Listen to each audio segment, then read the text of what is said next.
Hello, world, and welcome to IBM.TV. I am the senior executive producer of the World News.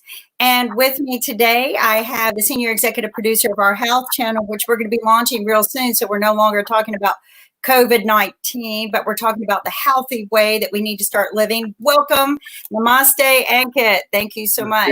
Good morning, good evening. Good evening, good morning. Happy world, right? We are here to talk about the positive. There's so much negative out there.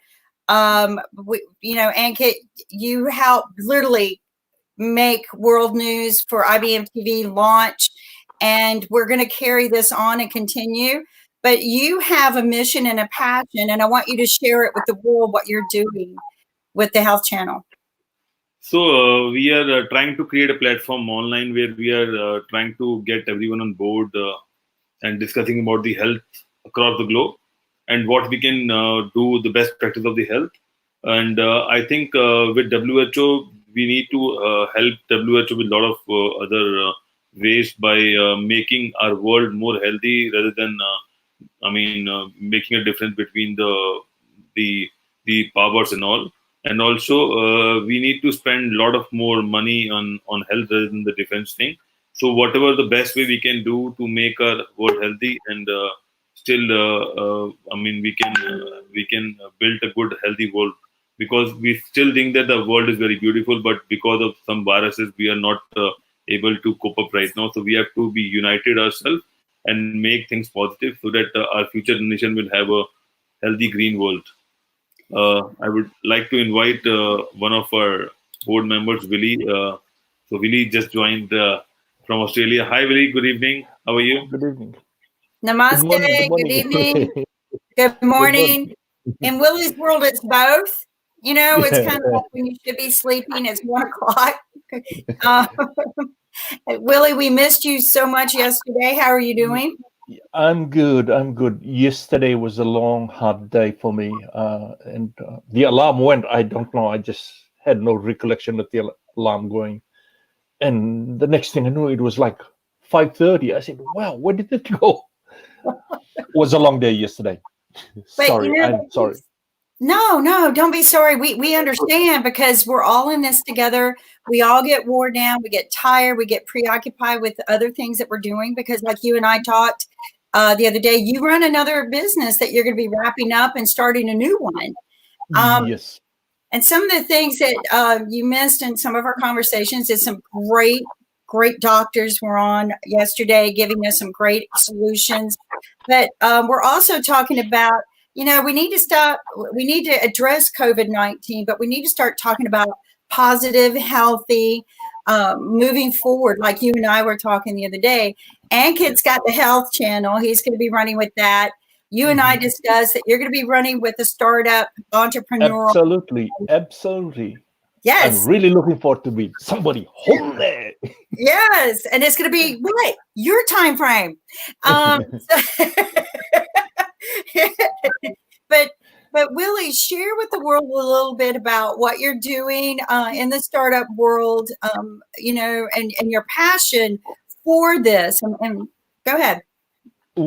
One of the things that I see, I'm going to package startup resilience, and I'm going to call it SURF, Startup Resilience Formula, SURF. So startups need to learn to surf. Fall down. One of the great things with startup is a concept was put to me the other day that the startup is your mentor. And I said, wow, I've never seen that. And said, you're going to fall down. You need to learn to get back up again. You're going to fall down. Things are not going to go according to plan. Yes, your business plan will have all these things mapped out in a line of direction, but 10 times out of 10, it never happens that way. So what I'm looking at doing is, learn how to navigate the uncertainty of the startup world. That's the first package. The second thing is financing the startups. A lot of startups, the way they are financed is through friends and family, and that's like the first port of call, if you want to call it. what I'm looking at is where we buy into the startup, seed funding, early stage funding. And the great thing with Australia is the Australian government has a um, tax exemption for early stage venture capital. That's venture capital is okay if your startup is in tech or can scale globally, is a product that can scale globally, or a service. When it's in none of that category, and you're just say you're a creative, like a songwriter, a musician, a filmmaker, and you're wanting to raise funds, that's a totally different kettle of fish. The funding strategy for startups in that space is more equity crowdfunding, where everybody, you get 200 people giving you $2,000 each, and that's a nice egg. Nice egg. What do you want to call it? Nice kitty for your startup. Yes. It pushes you along, it drags you along, and so different category. So where I'm coming into this is currently I want to make it so that it's transparent. The startup will do is due diligence in the sense, okay, this is me, this is the startup, this is the other people on the board, we've been running, this is the industry that we're in, and it outlines everything. So when the investor comes on board and looks, it said, okay, everything's outlined. Vice versa, the investors also will have matched, okay, with the startup. This is okay. Say I'm in the health space. Okay, it'll have all the investors in the health space. Okay, one of the things that I see happening quite a bit more than I'm happy to say is some of the investors are really not transparent. Well, They and that could take be for any stage of business too. These are tactics and strategic lessons that people need to relearn in just a growing business in itself, not just startups. So, yes, and Willie has had a passion for this for quite some time. We've been building the platform so that we can launch this show and get it going. absolutely. Like we'll be running here real soon. And then we can say, Eke, you want to introduce? Hello, Sasha. Hi, Sasha. Hi, Chasa. Sasha's birthday was yesterday. Sasha, I'm happy you're with us today. Yes. Let's get your mic open. There you go. I can hear you now.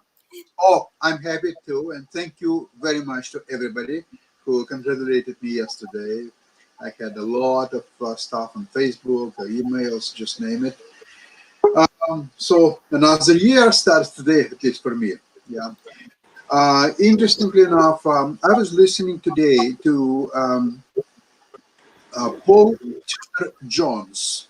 He is a guru, well known in financial circles. He's ultimately one of the most successful ever investors. And I was very interested to listen what he says. First of all, he said that his daughter was infected with COVID-19.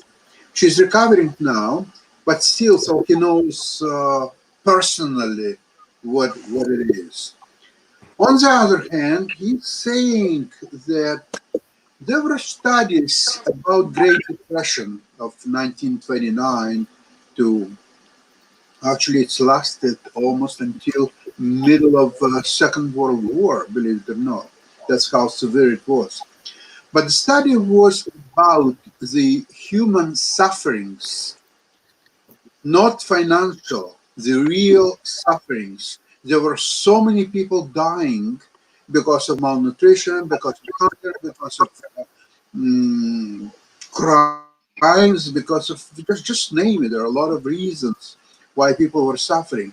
And what he's saying is that although we must do everything to save as many people as possible and do everything possible, but more or less it's already known what we have to do. We have to practice social distancing, wash your hands, and do many reasonable and not so difficult to do things to help ourselves. We know all that. The second question is, what's happening with the economy? The economy can suffer as much that more people, much more people, will die as a consequences of the fallouts of the faltered economy, which is perhaps self-inflicted. The reason is that it's self-inflicted is a medical reason to save people, to make sure that it's not being widespread. And it's all fine. And he agrees with that, especially when his daughter was infected. But the financial aspect of what's happening is becoming, first of all, it's very unknown because we don't know how widely and how long the spread will last. We don't know when economy will get on its feet, when America will open its doors. We don't know that. Now, if it's 1 month, 2 months proposition, it's one story. If it's 3, 4 months, it's another story. What if it's 6, 9 months? Then the world, as we know, is not going to be the same any longer. And it could last a generation or two. So it has to be some kind of a balance. I'm not trying to put in perspective Trump's saying that in 2 weeks everybody has to go back to work. I don't think that this is the right approach at all. I agree with you. And Sasha, you bring up a good point that we have a history for a reason, and we need to learn from our historical, not just mistakes, but gains. And I think patience is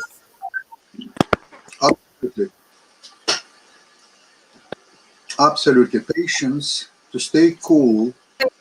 And, but patience, there is a balance, because if we go, okay, we've been inside for 3 weeks, we should be fine, but really it should have been 4 weeks, and we let everybody go, then we've wasted 4 weeks. We've wasted our economy for 4 weeks for nothing. It's kind of like when your doctor prescribes you a medication and he says, I want you to take this until it's gone. Not until you're well, but until it's gone. And many people, they take it until they're well and then they stop. And then they get sick again. The doctor cannot reuse that medication for you. He has to start something new because that was one kind of antibiotic. And you didn't listen to him. So we have stats that tell us, and data, like Willie's always looking for, that tell us that it's about an incubation period of 4 weeks. We also have a guest, but I'm going to wait till he gets back on. But this is very concerning to me because if we got a president right now who's saying, and people are yelling, I'm going broke. My business is going broke. We got to get back out there. But what's going to happen if we re-engage and get back out there and we all get sick again? Our stats are wrong, people. We're 10 days behind the test. The test takes 10 days for the results. And then there's not enough tests. We really don't know who all has this now. And all we can rely on is our basic stay at home and let's rule all of this out and let it bring itself out until everyone is safe and clear. I don't even think 4 weeks is enough time because that's just going to tell us who has it and who doesn't. But then you have people who are going to be sick and still go to work. But do you think we can really kick out the coronavirus from our beautiful world? Because if we surpass maybe 4 weeks or 4 months, but do you think we can neglect the virus from the world? Is it possible? No, it's still going to be here because we never found ground zero. Until we find even if we find ground zero, it might be a volcano, right? We don't know. They speculate animals, but the animal has to pick it up somewhere. It didn't just migrate into the animal by itself. So I think we have unearthed somewhere this disease. We've heard speculations that it was from the original coronas that existed previous, maybe some other viruses and lab induced. There's so much speculation that we just don't know. We're going to have some DNA experts come on, but of course they're all researching and in the labs where they should be. But we don't know. I don't know. But what I do know from history, like Sasha's talking about, is if we leak too soon, we can reinfect the world again and not have control, and then we've just lost the game we had. So sometimes you have to just say, you know what? I'm going to take all of this medicine and get rid of Corona completely. This is our Corona, guys, and we're going to smash Corona down and keep it contained completely. I still think 4 weeks is not enough because, quite frankly, people think that they've already been home 2 weeks. I've been home 3 or 4, and I'm ready to go out, but nobody else did it, right? But so I'm waiting. We just officially shut down one of our cities yesterday. Officially, one city. We've got this thing called non-essential businesses. And so now you're considered, a casualty of war if you have what they call a non-essential business, which I think is very unfair to people. But they're saying if you're a non-essential business, if you're on this list, the hit list, then you stay home. You don't go to work anymore.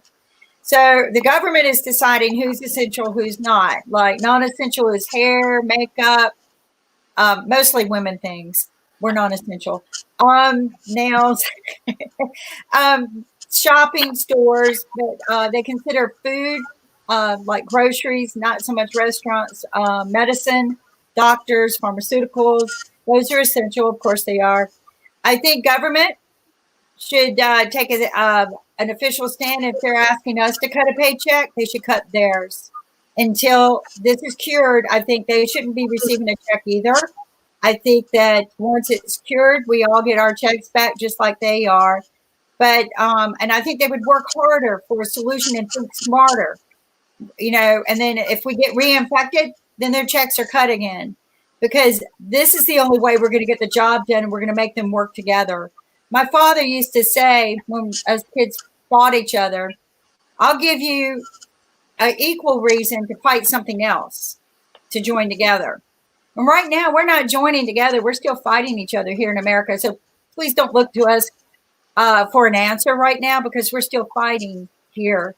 But we have to pull together if we're going to find a solution, not fight amongst each other. And I guess hopefully one day we will. But, Sasha, I agree with you. We have to look back in our history to see how we had that balance, because we approach the diseases differently or the war differently. But I think in any given situation, we found a balance and we made it work. Ankit, what are your thoughts on this? We had a guest joining us, but what are your thoughts? So the guest he was from Hong Kong and he's having some audio problems, so he exits.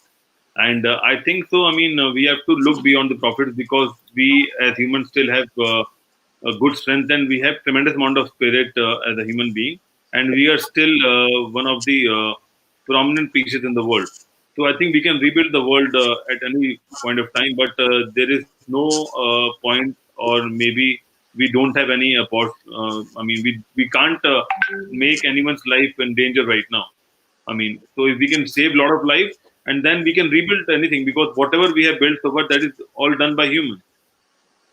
That's so right. I think profit is, we have to keep the profit separate, and we have to focus on the well-being of each and every individual, and each and every human being is as important as the other one.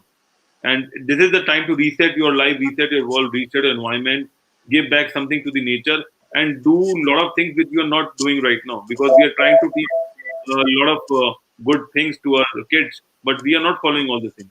So the first important thing is sharing is caring, which we are not doing it. And that means we have to care about our nature and neighborhood rather than just about our family. And also we have to make sure that the world is still alive, and we have to have strength.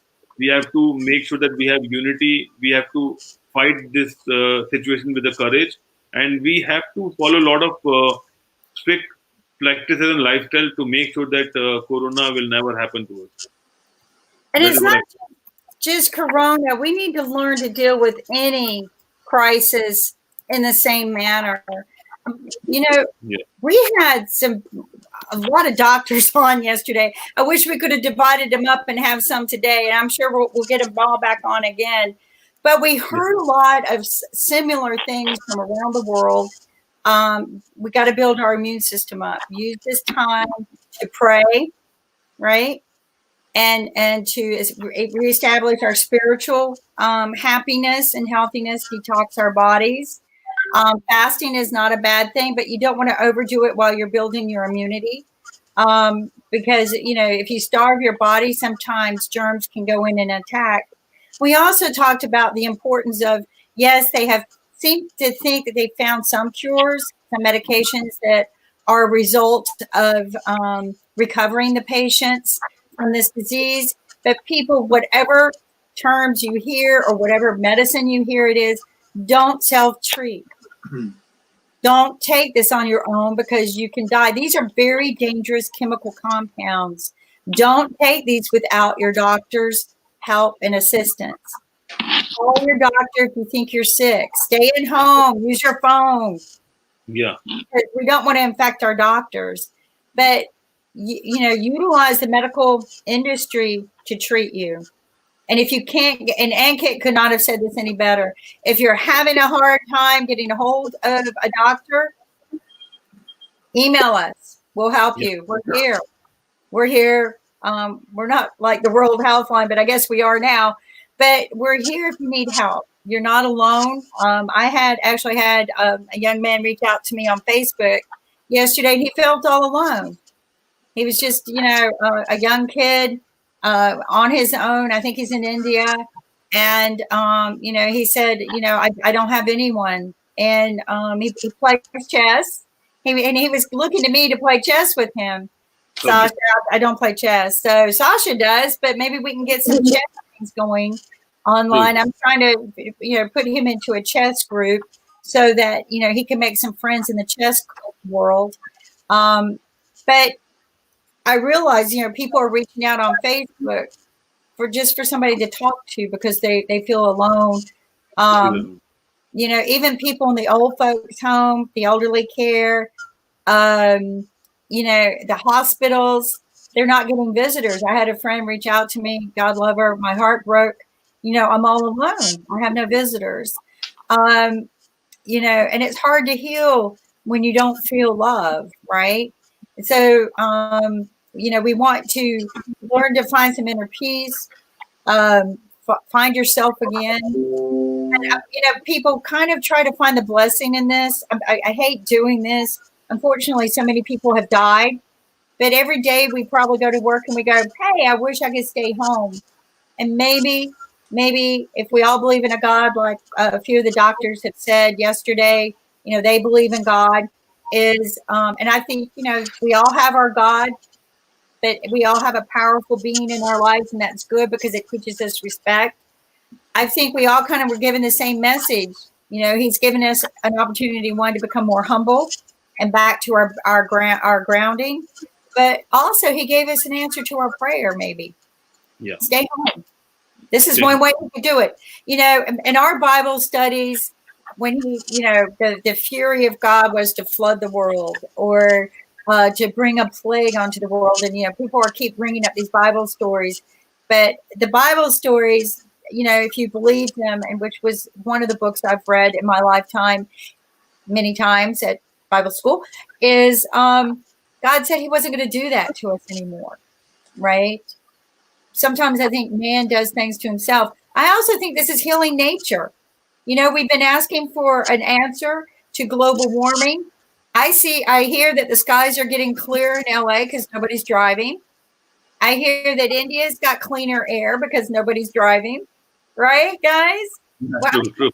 Really? How's Australia? The fires are gone. Is the air fresher?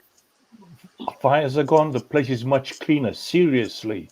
And Right. then we had I saw clips of Venice in Italy. The water, the canals, You can see, and it's crystal clear. I said, wow. That's what Nick was talking about. The canals are clean. Yes. You know, I mean, how wonderful is that you can, you know, man's footprint is being erased, like on the beach, right? Absolutely. And the comes in and it erases our footprint. Yes. We're not putting a carbon footprint. We're staying home. I joke about this. I'm like, the deer are out dancing in the street, but I see the deer everywhere now. Although they're not too afraid of anyone around here because we don't shoot them. But well, my friends do, but I don't. But I tell people, you know, they're dancing in the street because nobody's hitting them. There's, you know, but I feel nature changed. The birds are, you know, dancing around a lot more, feeling more comfortable because we're not out and about. That there's a different footprint. We're cleaning. And, you know, maybe this was nature's way of saying, I need a break. You humans need to stay home. Yeah. It's, you know, and if you believe in God, get back to God. You know, how many times do we get away from that? You know, I was addressing this here in our own country. We put our politics before our own faith, and we need to stop doing that. I think all faiths practice one common sense, other than, you know, respect your God, but respect each other. All of our faiths say that, right? Respect yourself. Respect Absolutely. others. I learned this with the Japanese faith. That, you know, they believe that God was in them, and you treat your body as if God was in you. And if you do that, you are healthier, right? So the Indians in India, you have such a strong foundation in faith and practice. And it warms my heart when I see all of y'all clap on the same day. In Australia, you guys have such a science. Absolutely. You want this answer so bad that you're constantly trying to share with the world. We've made some headway. Maybe we need to connect other scientists with those scientists to help validate these findings and to also share them. I mean, look at the doctors yesterday. The one thinks he's sick with it. He came in contact. He's self-contained right away. What an example. You know, I hope he comes on our show every once in a while and shares with us this, because the minute he felt like he had it, he self-contained. But I'm going to let somebody else talk, because I'll get on my soapbox, and that's not what this show is about. And you know, Willie's talking about getting a startup going. You've got a lot of health channel products for startups. Let's get the worlds connected. Let's talk a little bit health and startups. So I think what we should focus is now we should, share our viewers that what we can do and utilize this time in a more beautiful manner. So we can do a lot of detox shows, like where people have, a lot of people are suffering from the mental retardness right now because of the coronavirus, and they are very scared and panicking that it could cause them as well, and what happened to the people and the children and the family. So we can have shows discussing about those practices which will give them healings virtually. Also, we can have musical concerts online. So we are inviting a lot of musicians to come and share the stage with us. That will give a great atmosphere to live this world. And moreover, I think that this we have to use this as a golden opportunity, because this time won't come back, and we have to live life at the best what we can, and try to give back something to everyone else. So this is the time when we can reset our lifestyle, we can reset our world, we can reset our whatever bad things we have done. Because as Billy said that, all the cities or all the places where we have visited so far, they are looking very different right now, because we were the culprits. We made them look messy, and we made them look like the way we wanted. So we are not caring anything. Apart from our home, we are making everything look like a trash. So I think it's time to rebuild our world again, and for that we invite a lot of people from different parts of the world to join hands and take a pledge that we will do something good together, because unity, strength, courage, that is what we require right now. And also, in this time of the world, I would also request everyone that we have to follow 5 points, which says that wash your hands regularly, and then we have to use our elbow whenever we sneeze. Don't touch your face. Keep the social distance, and social distance is not that you can't watch us on IBM TV because we are using social online tools to use it, but keep a physical distance. And if you have a big family, then you have to stay a little away from everyone else. Eat dinner separately so that you don't create that contamination if someone is visiting, because a lot of people will be going out to buy groceries, to buy medicines, to go for essential work and all. So we still have to keep our distances.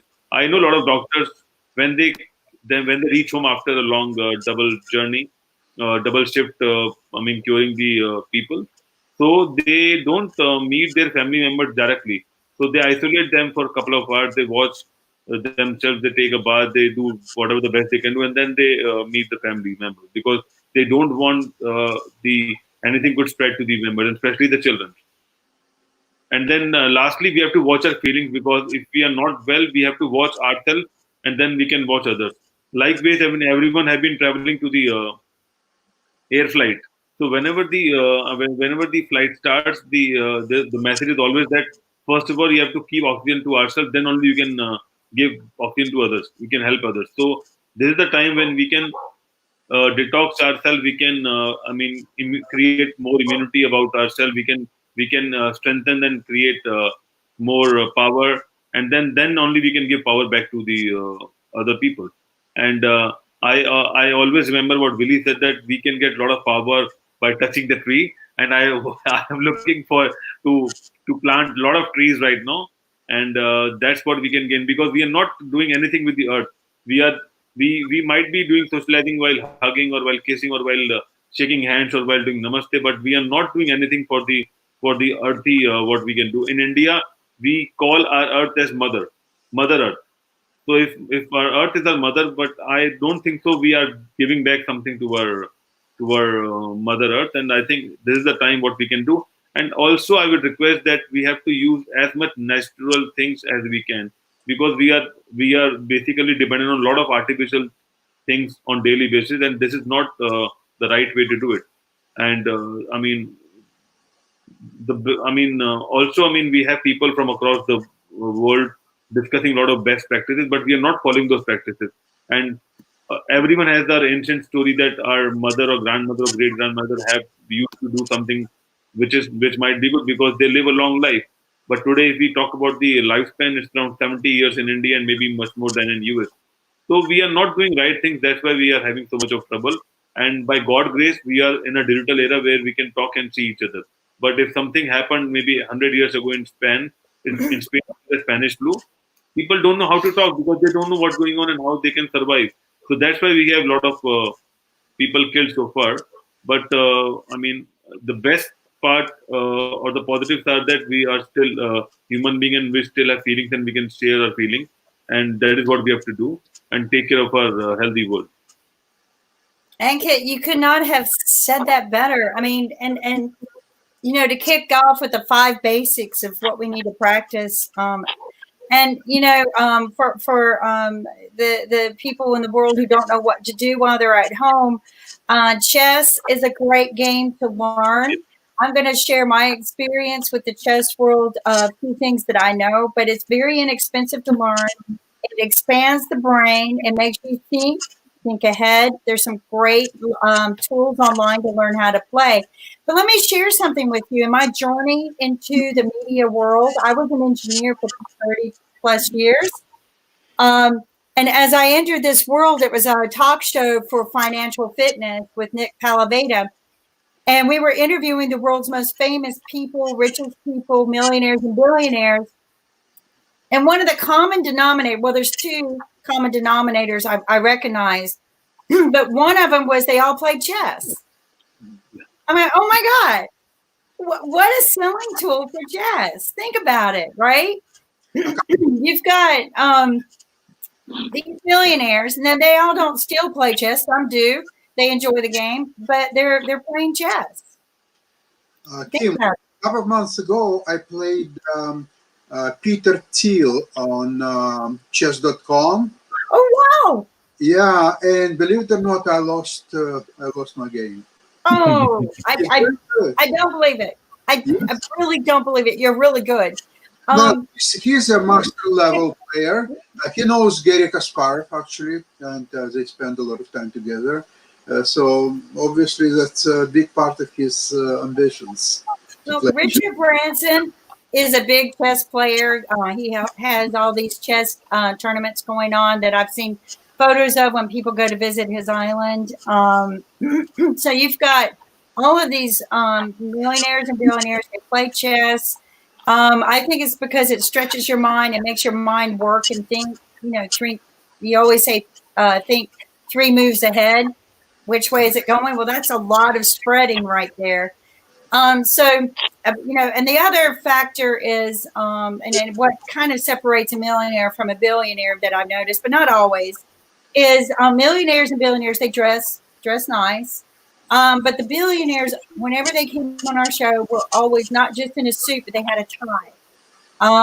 Always dressed with the tie and accessories, even a hanky, but they were never came on our show without fully suited up with a tie. And a lot of people, they'll come on our show and they're tying a little loose collar, but the difference is the detail, right? A billionaire who was self-made, they think about those details.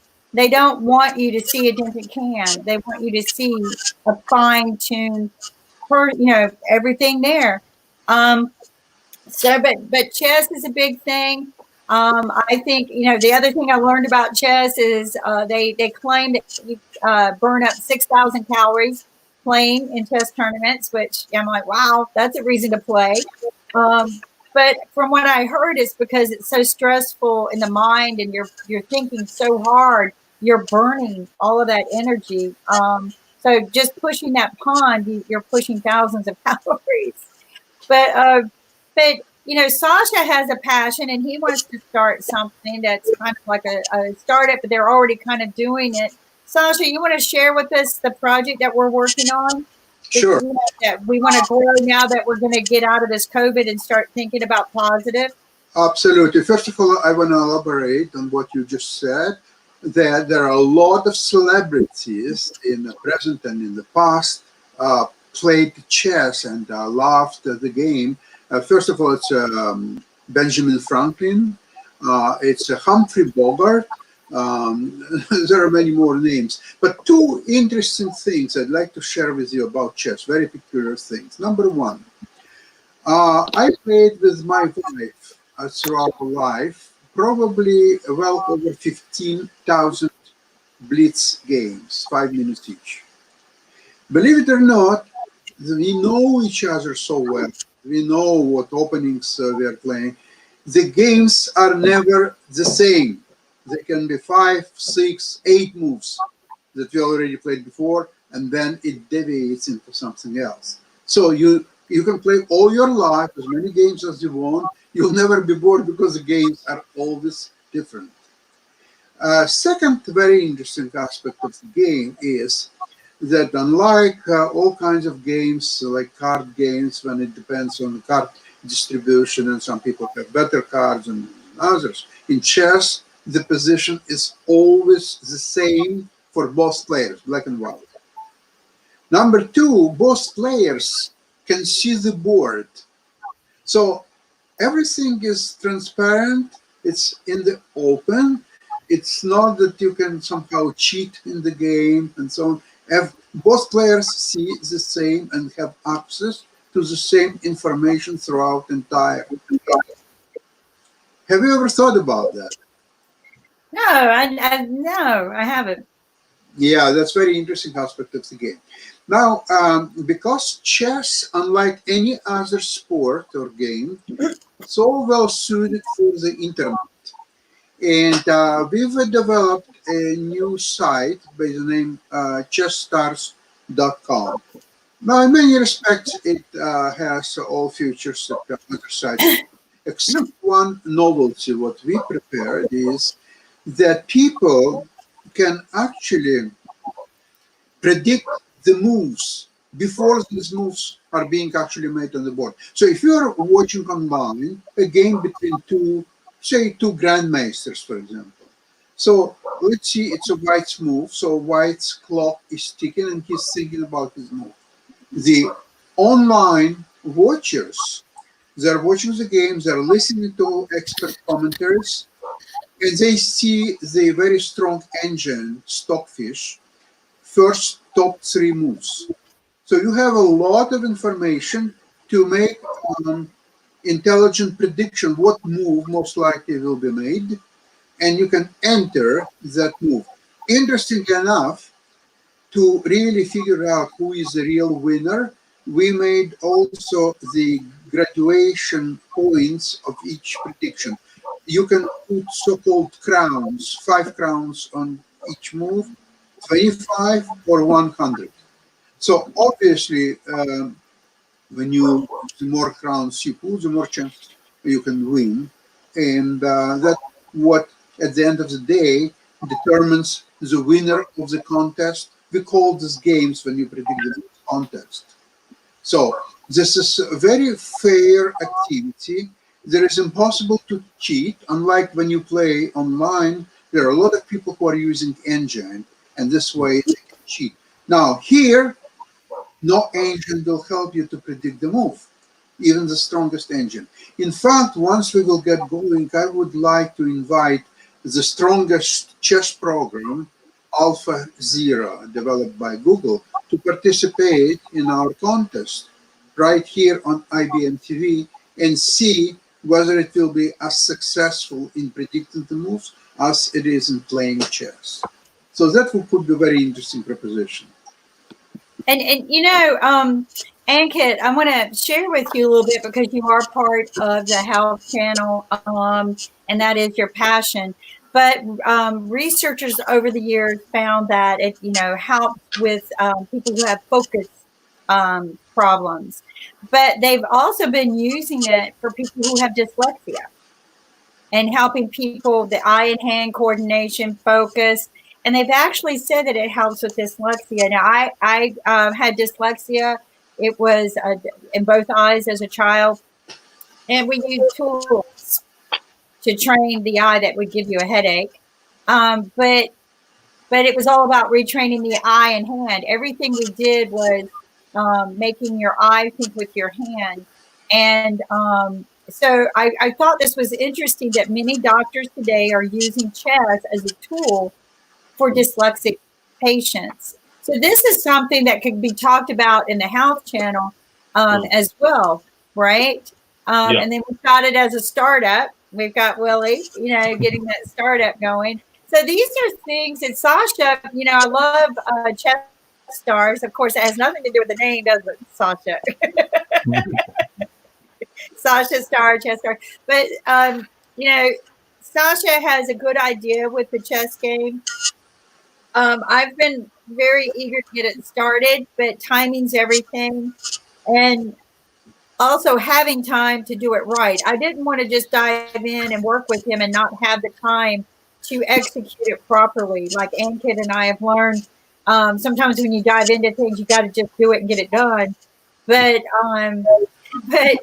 in this essence, if we start a game like this, we have to have a lot of the elements in place 100%, so that people won't think, oh, it's not worth playing. I mean, this is a game.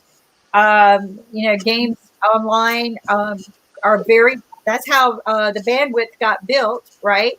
We built a highway, that the internet highway, back in 93. We defined it for healthcare and education. We didn't get funding for it. So there are two things that built the North Carolina Information Highway. All right. Gaming was one. And, you know, close your ears, guys. Close kids' ears. Porn was the other. So that's what drives any industry almost. You know, the gaming really drove this so where the bandwidths were bigger because the games had to be faster, more exquisite. You know, almost to where the game people looked live. You know, they now have 4D. If you've ever engaged in 4D, it's kind of scary to me because of what it does to the brain. Because you really feel involved, but from a virtual standpoint. But all of this made our internet bigger. There you go, Willie, startup. You have to think about what caused something to grow bigger. Well, Sasha has this game idea for chess that I believe is going to be huge, especially in the chess world. And you're going to engage more people in getting involved with chess, which is a good thing because you're teaching them how to think, and think and focus. So we have health. We've got all the elements here to probably start a business right now. And start it off on the next shows at each area. Get some doctors on to discuss the benefits of chess for the mind.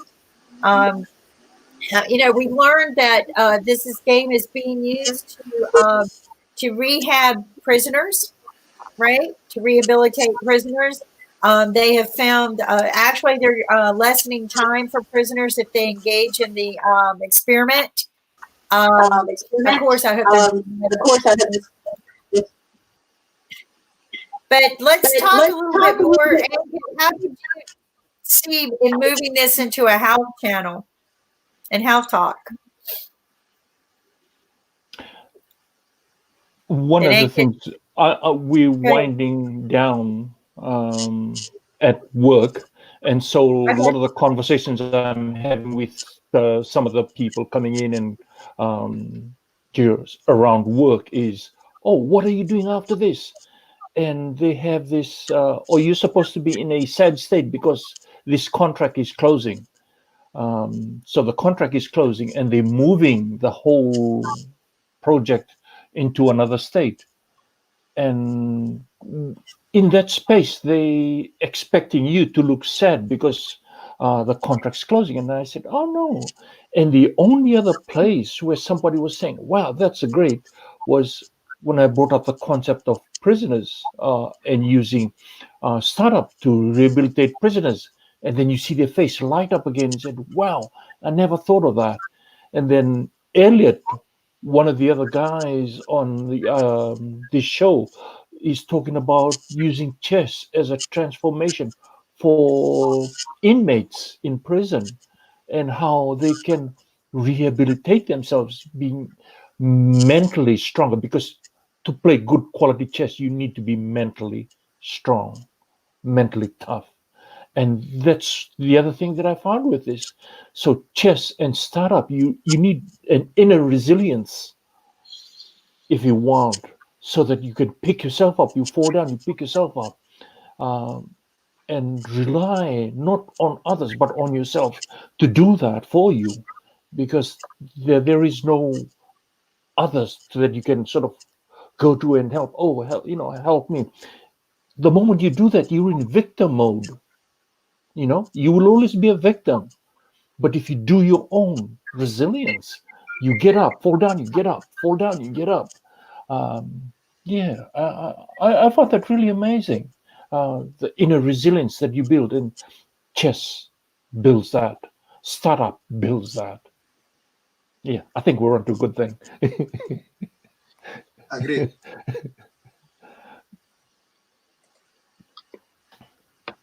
You have to unmute, Kim. We can't hear you.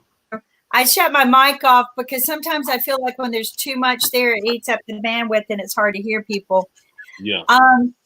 But I think you're right. I think we can turn these things into startups. If you're sitting at home and you come up with a good idea, call us.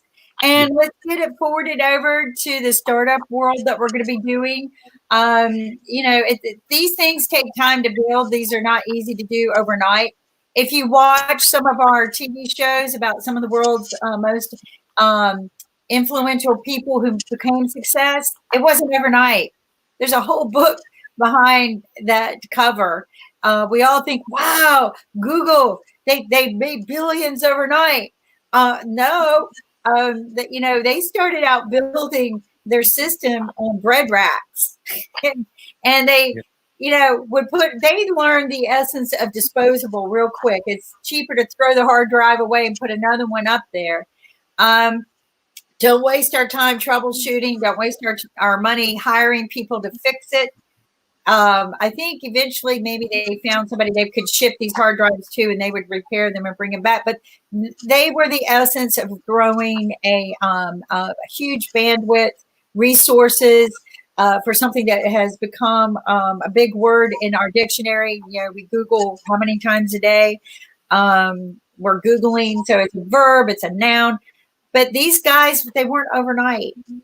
We didn't see them, you know, going into work hungry every day and working 24 hours. You know, we just see that happy smile on their face when they got that big paycheck finally. And, you know, so you can watch some of our shows on IBM TV. We have exclusives of millionaires and billionaires who worked hard to get there.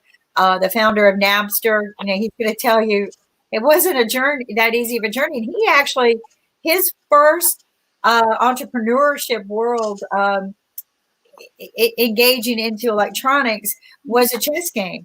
He sold chess online, and not like selling the pieces. He sold, I guess, games that you played online. So, and that's how he engaged in becoming rich and wealthy. And then he's sitting there, and you know, there's too much noise in the room because they're all in the same room. And his nephew keeps playing music, and he went over and he turned the radio off. I'm tired of hearing that radio. It's loud, and the music didn't stop. He goes, "Wait a minute, you're playing that on your computer?" And he goes, "Yeah." He goes, "Can you like transmit that and share it all over the world?" He goes, "Well, I think you can, you know." And next thing you know, Napster evolves, right? And you've got music being sold worldwide online. And so while you're at home, you know, Isaac Newton, he came up with all these theories and became famous because he was isolated at home during the flu or malaria, and he had to think all the time. And these thoughts became world famous. So use this time to do something good and come up with these ideas and call us and let's put them into action. I hope to have a guest here real soon. I think he's going to log in around 11 or after 11. You know, anybody, sometimes you've got a career going and it stops. It doesn't have to end there. And that's some of the conversations we're going to be having with pro athletes. Do you think their life stops after they play a sport and then they stop? You know, they may have made millions of dollars, but, you know, their life continues. Their brain has to keep going and they want to do other things. So my career didn't stop when I stopped being an engineer. I moved on to something else. So these are conversations that we want to have about after Corona. What are you going to do? You know, a lot of us might be losing our jobs today. A lot of us are losing our income or our means to sustain our business. The government is not going to be able to bail out everybody. They're, you know, maybe they're going to try. I don't know that there's any one answer for everyone. But we have a guest. Ankit, you want to take over? Yeah.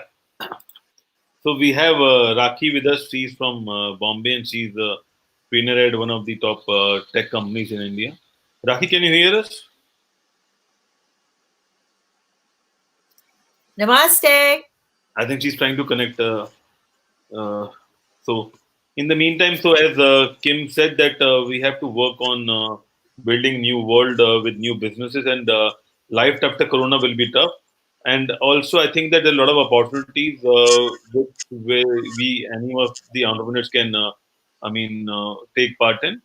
Because now, after Corona, we have to think about a lot of new measures so that we are stay away from these viruses.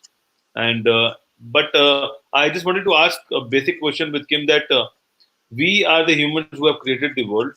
Can we work out something on a monetary policy where we don't have to lose anything? Because I think if someone is losing, then that means someone else is gaining at the same point of time. So when we say that the economy is not working, we don't have money to eat and all those things, but we are producing the things and we are spending the money.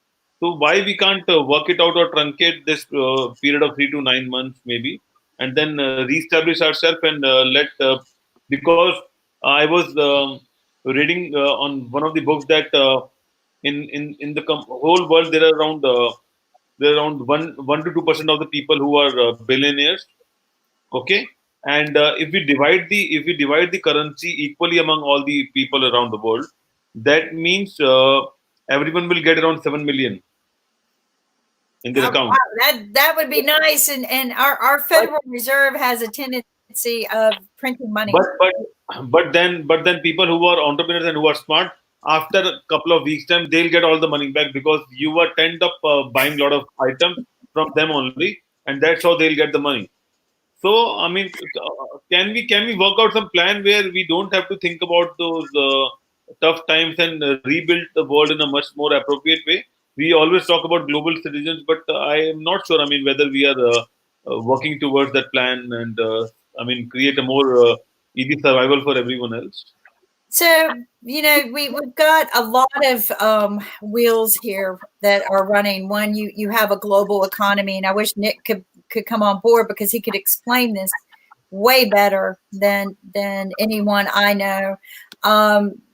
But we have this situation where it's more than just me personally, right?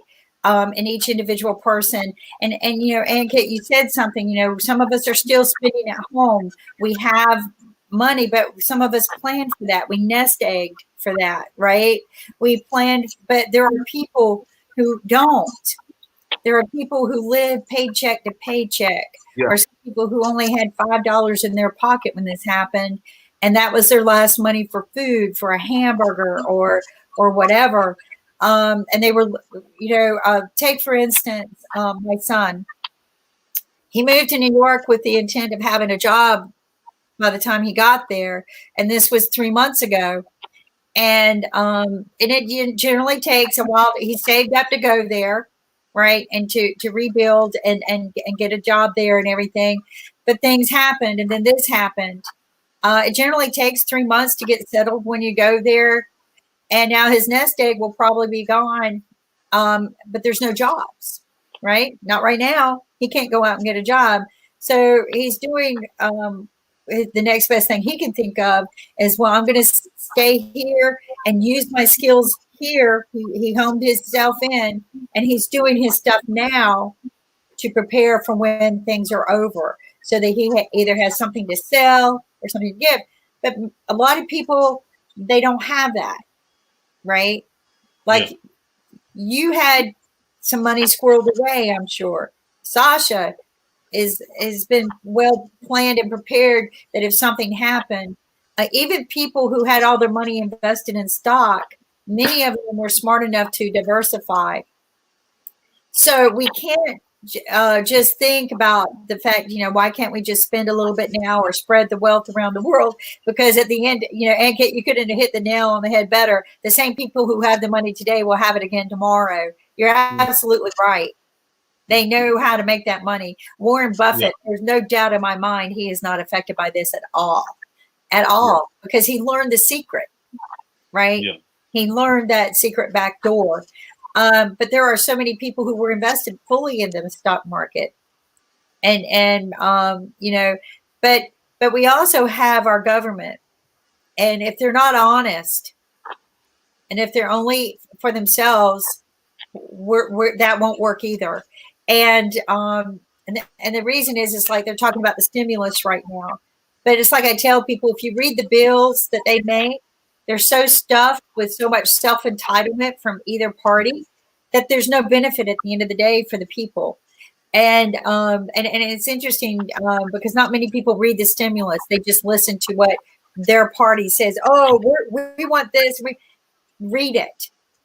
You're at home, read it.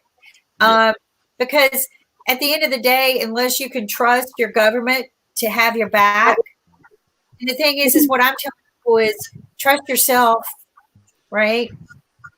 Protect, build yourself, stay home, trust yourself to be healthy. Namaste.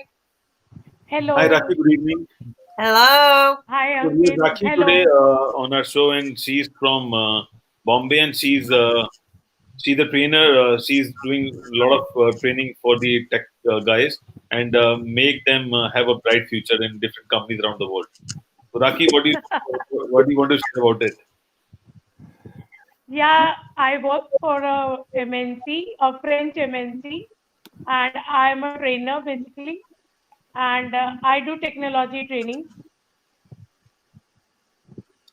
And how And are you coping up with the scenario right now? so right now we actually I've been taking virtual training since a long time. So we are doing that. Apart from that, we are curating a lot of digital content which we are sharing with people on bench as well as in fact our company has dismissed all the classroom trainings for now. Okay, So we are not going to office. Everybody is working from home, and that's what we are doing. So the scenario, though it looks a little shaky, but I'm sure everything will be fine.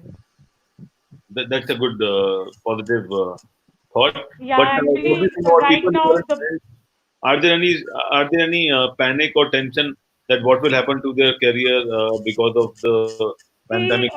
we have different types of people around, so obviously a lot of different types of questions are bound to creep up. That's definitely going to be there. So the onus lies on all the managers to be in constant touch with their people so that they don't panic and they don't worry. Right now, staying alive is the main agenda. And if we are alive, then maybe we'll do everything else later. I'm very That's a good. optimistic that nothing wrong can happen if you are still alive. That's very good because we are getting news from US that a lot of people are unemployed or maybe unemployed after or maybe during the Corona crisis, No, and I don't people are think we should panic considering all that because I'm sure if we come out alive out of all this, I am sure everything will boost up. It will definitely take a little time, but that is what we do in the face of a calamity. This is not something that we had planned for. It is not a holiday. So I'm sure that according to the critical times, we should behave in that manner. And obviously, panic is not going to help us in any way. great. And what about the current situation in Bombay where you are residing right now? Do you have See, enough food, utilities, everything intact, and the government is helping you to make sure you are safe and secure? actually, speaking, I'm very happy about the way the government has been helping in all aspects. Today only the finance minister has announced a very big relief, and they have clearly mentioned that nobody will go hungry, not even the poorest of poor who work on daily wages. They have entirely opened their treasury to everyone. They have given responsibilities to all the ministers to do the needful. For they have assigned regions to all the ministers, and they are doing it very well. Obviously, things will take a little time to get streamlined, but I am sure that everything is going on well. And right now, I am not at Mumbai. I have come Okay, to I flew back to my hometown because okay, I came to know that I would have to stay completely alone. So I yeah, came back, and but here also the situation.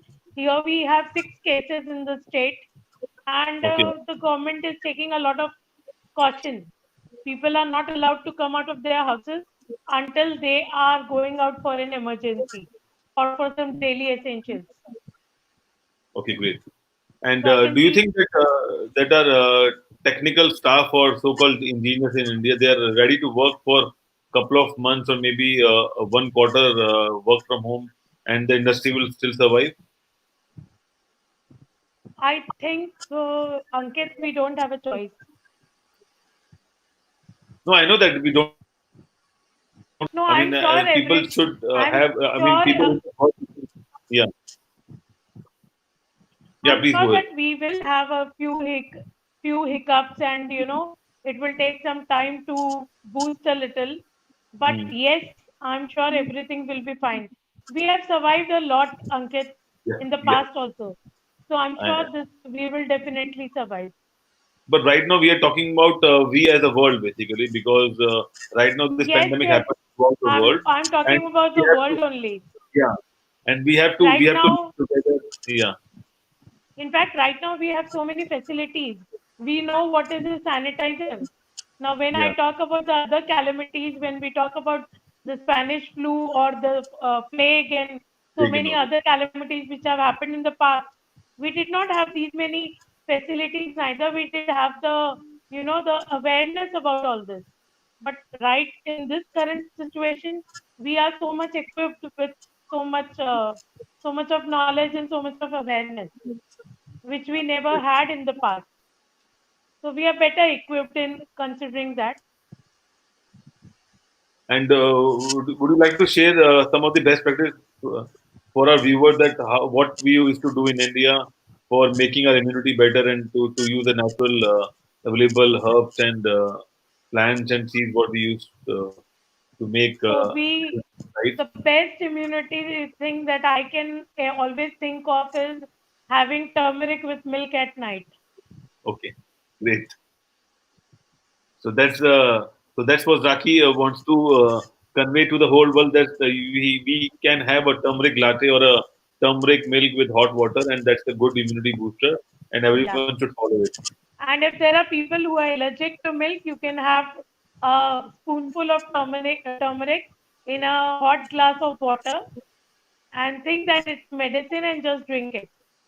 But in India, we used to use turmeric in most of our recipes while cooking the dishes Yeah, or yeah. maybe kind of thing. But people in the West, they are not. I'm not sure whether Willie, Sasha, or Kim use turmeric on their day-to-day cooking. What do you think, Willie? I mean, do you use turmeric as what we use right here in India? Uh, Come again, Ankit. Willie, are you available? So I was asking you that do you also use turmeric in your day-to-day food cooking? Because we use a lot of turmeric on our day-to-day cooking in India. No, I don't see turmeric. At least my wife and I, we don't use any Okay. of that. Um, but having said that, she's very good cook. She can go into the garden and say, "Okay, we do this, we do this, we do this, we do this." But there's So so what? many healthy alternatives, right? Like, Absolutely. I don't know how to grow turmeric. I have to buy it. But so many people told me, Kim, turmeric's so healthy for you. So I kind of go and buy it. It gets all over my hands. I'm a messy cook. So I turn yellow. But and I like it because it turns my rice yellow. And I'm not the cook in the family. I'm domesticatedly challenged. I don't even do laundry. So But you don't need to be a very great cook to use turmeric. You no, just need a hot just You cup need to of be smart, water. basically. You need to be smart to use turmeric.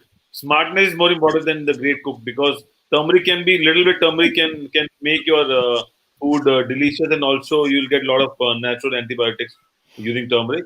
And I Yeah. think we with the same what Kim said that I think we should start a food channel where we can share our best practices and food around the world and also how to use the best food available with different flavors and which gives our healthy diets and healthy lifestyle. I speaking of food and cooking, oh, sorry. Speaking of food and cooking, I want to share something interesting. In Texas, which my family's from, a lot of people, but I've been noticing that this statement said a lot. We cook with a lot of hot peppers, and I grow hot peppers. My family does, and so we cut up peppers. And the rule with peppers is don't ever put your hands to your face after you cut them because it's lethal, right? It gets in your eyes, you're going to just be in pain. That's where pepper spray comes from. So, we de-seed the peppers because that's where the heat's at. And sometimes it gets even under your fingernails. So when you think you cleaned your hands really good, it's still there and it spreads again. And somebody said the other day, treat this coronavirus like it's a hot pepper and you've been cutting them all day, right? Don't put your hands to your face. One of the things we do to get rid of the heat juice is to wash our hands with milk. If we get it in our eyes, milk also takes the heat out. And we call, that's called we're using the proteins and the fat from the milk to literally get the heat out. When we burned ourselves, we always had put butter on it or an egg. And that's actually the proteins and the fat that are curing the heat and the pain that existed from the burn. So, again, what he said is you got to treat this coronavirus like you just cut up a bunch of peppers. And if you do that, you're not going to put your hands to your face, and you're going to wash your hands really good. So, so I started thinking about our cooking habits. Right, when I cook, I wash my hands a lot, and I'm very careful about cleaning the foods I cook and things like that. Who do we have coming on board? This is another Ed Kit No, I'm guest. going back We up have because the We're clothes going to will be start a taken show down. called Ann Kit's Guest. We're starting a new show. Ann Kit's Family. yeah. There you go. So we have Mr. Rakesh Krishna. He is from Hong Kong, and he is one of our mentors in Hong Kong. And we are in touch with him from quite a lot of time. And then he'll share the story of what's going on in Hong Kong. Namaste, Rakesh ji. Namaste. Hello, namaste. Yeah, Thanks, Ankit. I'm leaving right now. Sure. Okay. Yeah. Thank you. Okay, Yeah, thank you thank you. so much for sharing that wonderful stories. Come again, please. Yeah, sure. Thank you. yeah. Yes, sir. Hi. We can hear you. Hong Kong's pretty cool. We're not having, at least the place where I am, there's not much problem. People are almost back to normal. They are wearing the masks and stuff, but I think otherwise it's pretty much under control out here. In Hong Kong, that is awesome. Congratulations. Share with us one your experience, your journey, and what the government did and the people, the response from the people. Share with us the journey. Let's put him on spotlight. Okay. There was there hasn't been a lockdown. It's just that everybody is pretty sensitized to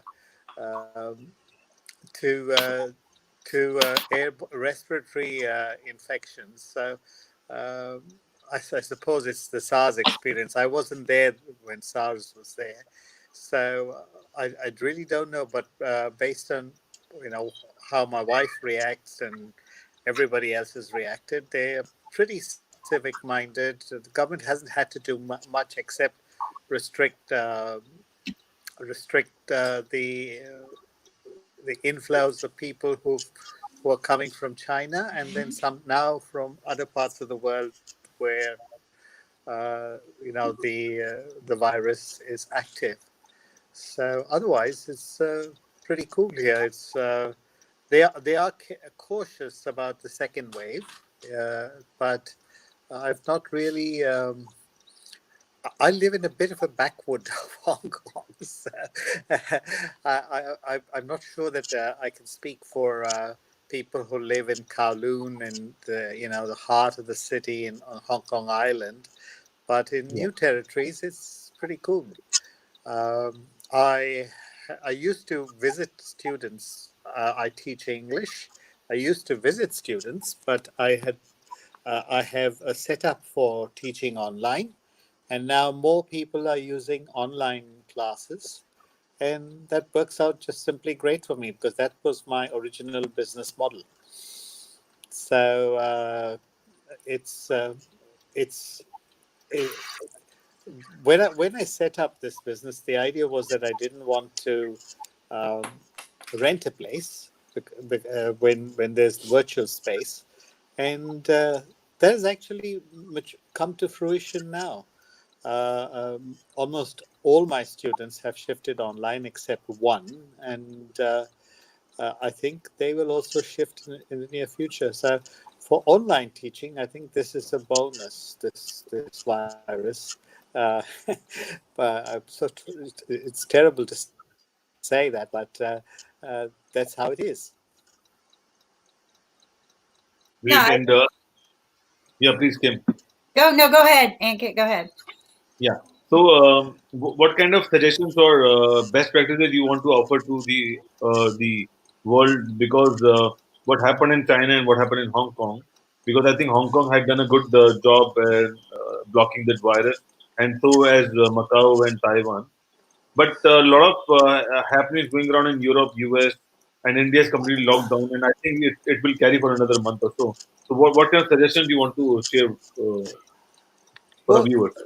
in from what I understand, from all the articles I've been reading, this virus is a kind of RNA.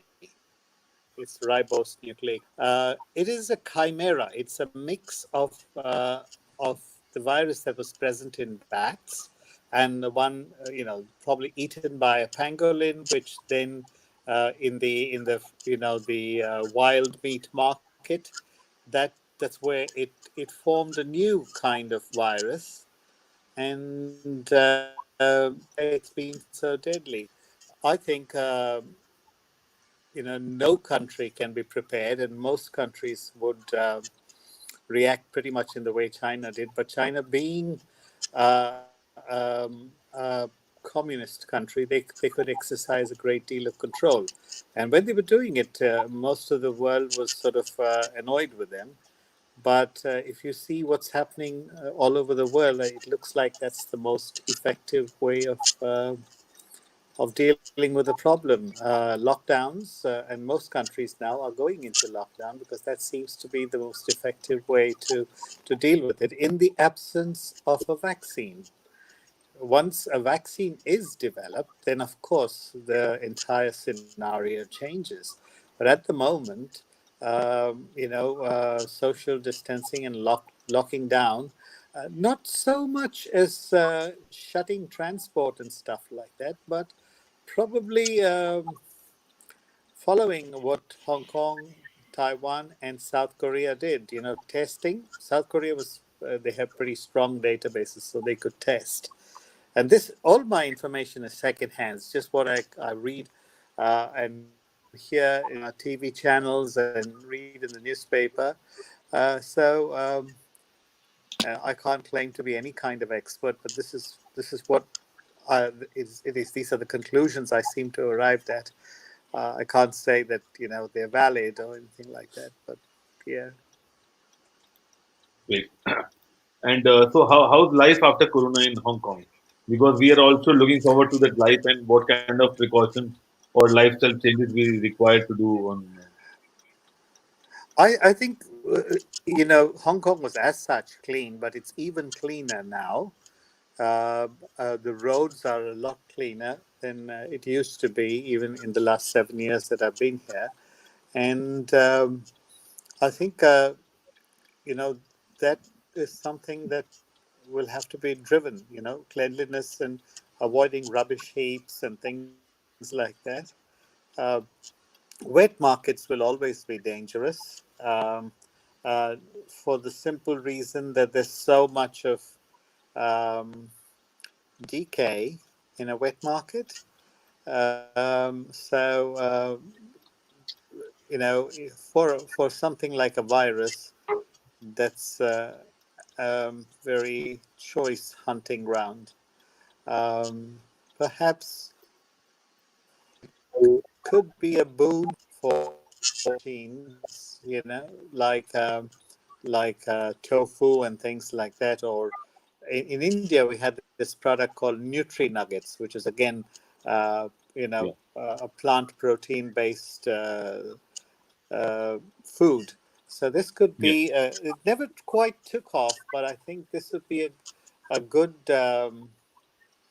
A good point at which a businessman who's in that area could use it to promote uh, protein requirements, especially in poorer countries.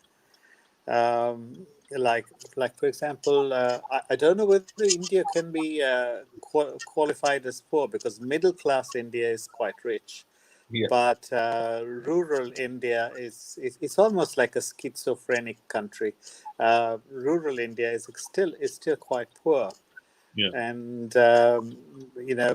for protein requirements, this would be they say this would be a good opportunity in terms of it's an ill wind that blows nobody any good. In this case, for people who are teaching online, the virus has been good. For people who are manufacturing plant protein, the virus should be good. It is an opportunity to lobby with governments and make them understand that this is a cost-effective way of keeping a healthy population and reducing the strain on the health services. Uh, Beyond, I'm really looking past the immediate social issues that come with the origin of the virus and things like that, because that is just human nature. But if you look at the long-term prospects, both from the planet point of view as well as from a health point of view, if we do not want to jeopardize the existence of the species, then we really need to take a hard look at plant protein. Yeah.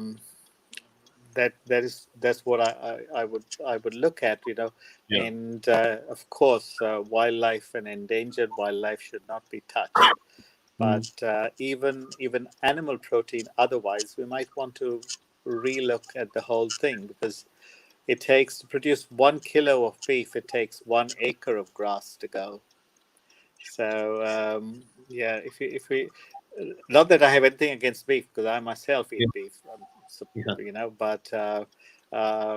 but I'm just looking at the sheer ecology of this.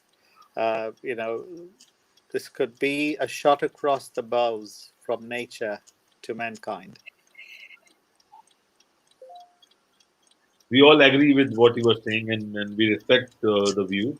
And also, I think that it's time to reset the lifestyle what we used to live before Corona. And life after Corona would be difficult, as Mr. Krishnan mentioned that we need to do a lot of do's, which will let us grow and still, live in this beautiful world. Kim, you want to ask something? Yeah. So I kind of dove out, and it's hard for me to ask a question when I miss part of a dialogue. So my apologies, but my internet went down.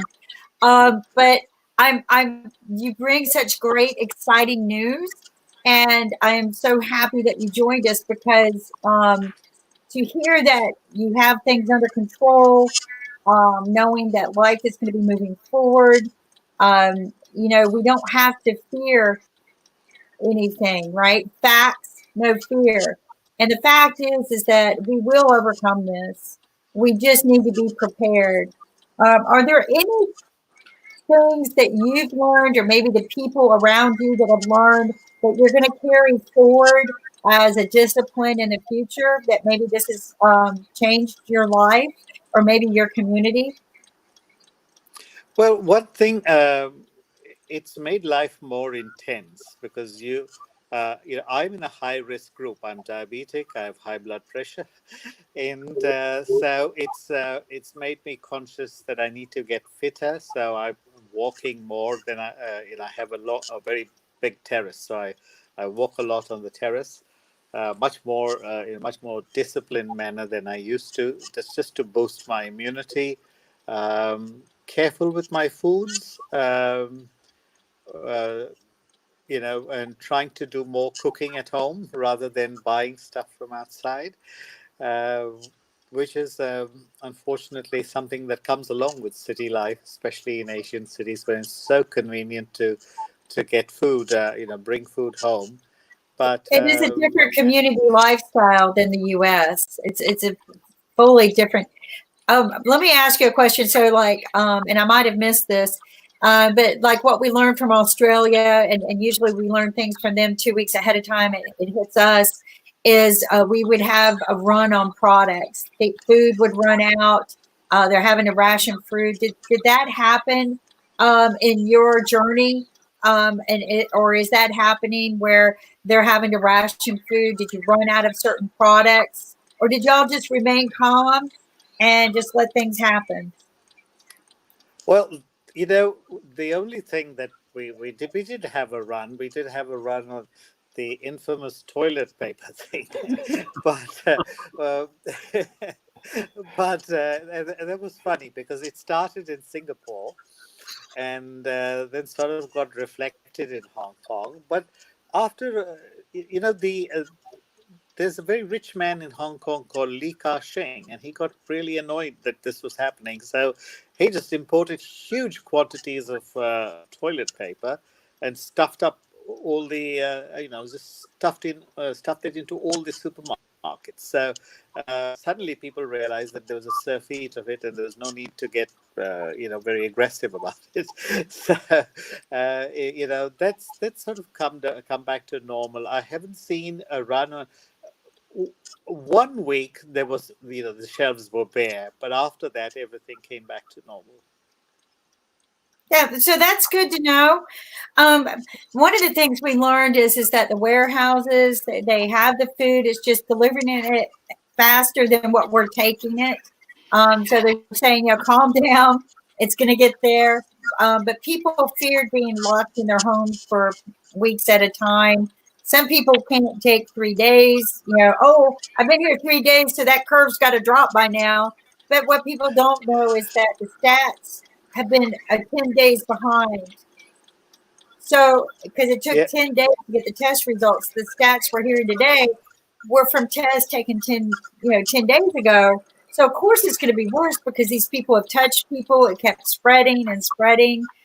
We didn't contain. We didn't take those emergency measures in the beginning. Do you think that's what's helped you control it? Is the extreme measures in the beginning? I don't. I could catch. To be honest, I didn't catch most of that because the audio was And quite can you help erratic. ask that question? I didn't get your question. Okay, so do you definitely believe the extreme measures that were taken were worth it? The extreme measures, were they worth it? Which you might have answered that question In already. terms of civic measures, we just had people as far as possible. From what I could make out, I did travel around, but because it's not, to get food. And I just noticed that the crowds are a bit less, and people who that's because students, the schools are closed. They're closed till mid-April. So parents are all, sort of looking after their children. So this the public transport is not heavily populated. Restaurants are. Hong Kong has a large market for eating out. They have been hit a bit in terms of the number of people eating at restaurants, but a lot of people are really losing business. I wouldn't say life has been disrupted heavily, but it is marginally sort of affected. Yeah. Well, and that's something to consider because it's definitely impact the economy, the communities, the thing, businesses people built their whole lives. It's like we had a financial. I don't know, switched off the video. Okay. Well, and I think I'm off too. No, we can hear you. I know I can hear you guys, but can you see me? Yes. Yeah, we can see you. Because my video is completely gone here. So the joys of technology, right? So we're growing with technology as this evolves as well. But The bandwidths get hit heavy. This is something we've discussed in my life as an engineer. When there were emergencies, we would beg people to stay off the phones because it would bring the phones down. There's too much capacity on that network highway. So it can get full and clogged up, and people can't get the technology they need. We are not top priority. We're just a good show trying to bring real stories from real people so that we can share that there's nothing to fear. We just need to be smart, right? We just need to be smart. Economically, we feel like it's the end of the world here in the U.S. because money is more important to us, some of us, than health. I know I'm going to get shot down when I get off this show today for saying that, but it's true. I mean, we're more tuned in on our politics and our politicians than we are. Let's just stay home. Let's get over this. We'll figure that out tomorrow. And that's what we're having this show about. And the new shows that are going to stem from this are what can you do after Corona? I mean, it seems like you're going to be doing just fine. But there are some people who didn't. Is the government helping them in Hong Kong, the people who struggle the most? Like the restaurants? Navistar, ITFC, or one other. I'm completely off. Can you hear us?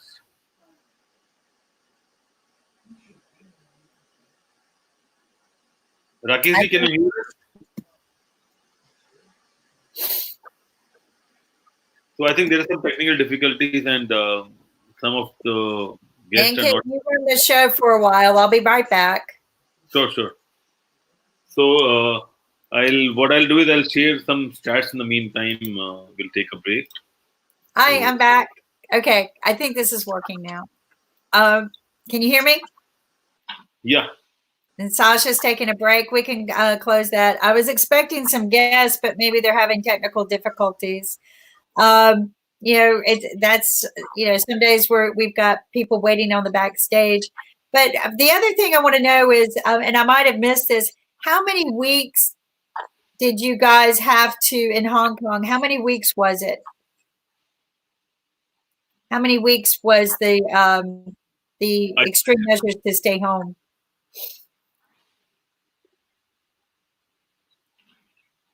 We can't hear you. Rakeshji, we can't hear you. Let's do this. I think there's some audio issue right now. So let's see if I can lower the bandwidth just a little bit. Yeah. In the meantime, so Okay. 493,390 as fast as the, and I think we are crossing this, and the 97 across the world. That when it comes to education, free market is not a good idea. Education needs to be a mixed economy, because Cuba and in other places where there's mixed economy, the medical fraternity is stronger than areas where, I'm not talking of cutting edge medical, and overall health of the service is stronger than in a free market economy. And I've lived in both. I'm from New Zealand, so I've seen that side of it. And I've seen, I'm looking at where we are now, and perhaps in terms of health, it's a good idea to have some state involvement, because these kind of things, crisis like this is responsibility of the state. And if they don't have an input as a stakeholder, then it's going to leave the country poorer. True. So, Sasha, you have some information about Russia? Yes, I do. Essentially, what they're doing, I've seen some of their... Sorry? Yeah, please go ahead. Oh, okay. I've seen some of their talk shows on TV, and essentially they show their recently build medical facilities, which are quite impressive, I must say so. But what they're doing is they're just spreading propaganda that their medicine is so much better than in the West, Western Europe or US, and so on. And so they're using that definitely purely for propaganda purposes. Now, I just got very disturbing message from a friend that I know very well, and she's got from her friend in Italy. And she's saying essentially that anytime that somebody is going on the street to a store to buy food, must go to their closest store, not the ones that they choose, but the closest store there and back. Now they're being detected by GPS technology, and if they don't obey that, there is a penalty over 200 euros that paid right away. And now this person, I don't know this person, but I have a text. It's in Russian, so I'm not going to go through translation. But this person says that you can't even imagine what is awaiting you in next 2 weeks. What she's saying is that the life is paralyzed. There are shortage of trucks to carry the dead bodies, unfortunately, and people can't even bury them. There is not even enough space in crematoriums to bury the dead, because every day, as we know, until recently, there are like hundreds and hundreds of people. We are talking about 700, 800 today. And now, if we are worried about U.S. economy, think about Italian economy. And by the way, it's the third largest in Europe. They're going to be devastated for generations to come. They're not going to recover with or without government help. Now, speaking about US help, don't fool yourself. Essentially, people are getting their own money. Who is the government of the United States? There are people representatives. So the people representatives are trying to tell how great they are. They're taking care of people. They're taking care of people with the people's own money. This is the most obvious thing that everybody overlooks, and they're talking about how great is U.S. government. They're saving their workers. They're saying that they're saving poor people and not so poor people. Come on, get back to reality. You're putting trillions of dollars for which your and your future generations will have to be responsible. So it's funny that people giving U.S. government so much credits. Yeah. I think it's the race of superpower, and that's what the countries are doing right now. That who will win this hurdle of Corona, and then who will be the next. And so now we have Dr. Sadhu. Namaste, Dr. Sadhu. And Namaste. Hi, Sasha. Hi, Dr. Rakesh. So we have good news from Hong Kong that Rakesh ji said that the life is coming back to normal in Hong Kong. And do you have any news from India and the nearby countries? What's happening in India? Yes, in India, as you know, that the announcement has been done by the government of India, and now the India is under the national complete lockdown. So there is a total travel restriction is there, and social distancing is even in place, and extensive contact tracing and the testing is on the line. So prevention is always better than the cure, and in COVID-19, the only prevention can save us from the disasters. The disasters we have seen after China, we have seen in Italy, and then in US also in the same. It's going in the same pace. And if we need to know about how the quarantine or the isolation is going to save us, we should look at the epidemic of any type of epidemic. The epidemic can grow exponentially. there is no linear growth in the epidemic, and there is an increase, sudden increase in the number of the infectious patients.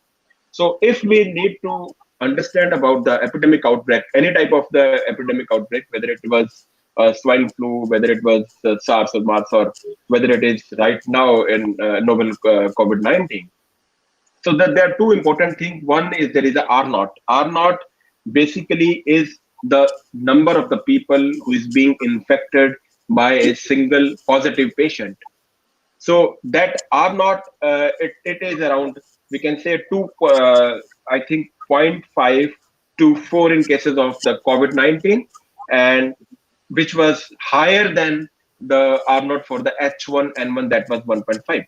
So it is around, you can say 2.4 for the COVID-19, and for H1N1 it was 1.5. Another thing is case fatality rate. So case fatality rate is a percentage of the infected people who are going to die. So the case fatality rate for the COVID-19 globally, it is coming 0.7 to 4. We can decrease the case fatality rate by early and the definitive intervention to prevent the sudden surge of the increase in the infected cases. So the same prevention has been taken in place by the government of India now in the form of the isolation. We have seen in China, because in China the case fatality rate was around 1%. So they could prevent to increase surge of the infected people in time. So if we talk about the India's epidemiology, demography of India, because India is a densely populated, there are 800 people in 1 square kilometer. So that goes in favor of epidemic outbreak, increased fatality rate. So that is in favor of that. And if we see the total hospital beds in India, it comes to be 700,000 beds, and total ICU beds is 70,000 ICU beds are there. So bed to 1,000 people proportion comes to be 0.7, only 0.7 in India, and it is, you can say, 2.9 in USA and 3.4 in Italy. So Italy and the US, their hospital setup is we can say far better than the India. So they have more beds to 1,000 population ratio as compared to India. So if we say the demography of India, because in urban countries we have only 35% population in urban places, and 65% population is residing in rural countries. But when we see the hospital, the healthcare structure in the urban countries, we have 60% beds, and the rural area we have only 40%. So it's like a crisscross. So we need to have more beds in rural area, but we have more beds in urban areas. We have less population in urban area, and we have more beds in urban area. So this COVID-19, it started in urban area. So the spread of the COVID-19 is centrifugal. It is going from the center towards the periphery, towards the rural area. So what the policies has to be there, we need to prevent the spread of this infection from the urban area to the rural area. So if we can contain the infection in the urban area only, then I can say that we can fight with this infection. And if we see the population area, more than 65 years of population in India, it is around only 0.6% in India. More than 65 year of population in USA is 16%, and in Italy it is 22%. So that is why we can see the mortality is more in Italy, because more than 65 year of population is more in Italy. And the COVID-19 severe infections occurs only in elderly people, with the people having the previous history of the infection, or maybe diabetes, maybe hypertension, other type of the chronic disease. So that is why mortality rate is more in Italy now, and they have not constrained in time. And India is also having a bloomer of this disease. So now the policy is to isolate yourself, isolate the people from contacting or mixing with the normal population. So the important of this is the timing of the intervention. early the intervention, you can restrict the disease. If you are late for the restriction, then you cannot control. So by isolation, what we do, by isolation, we can break the chain of the transmission of the infection. We can break the chain of the transmission. And secondly, we can isolate the existing chain also. That lead to the cluster containment. So now, because interstate traveling is not there, it is restricted in India. So we are making by restricting the interstate traveling, we are making the states as a clusters. So one state has one cluster of the patients, another state has a one other cluster of the patients. So there is no mixing up. So we are making the different clusters by restricting the interstate traveling. So that is a very good step which has been taken by the government of India. This isolation or quarantine, the importance of this is at what time this intervention has been taken place. If we talk about China, the restrictions started, isolation was started. They did a lockdown on 23rd of Jan. At that time, the total infected patient of China was only 400. At 400 number of the cases, the China did the lockdown. But Italy did the same lockdown on 9th March when their total infected patient was 9,000. And USA did the isolation or lockdown on 20th March when the total number of patients was 11,000.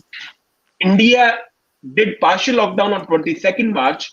At that time, the number of the cases was 350 to 400.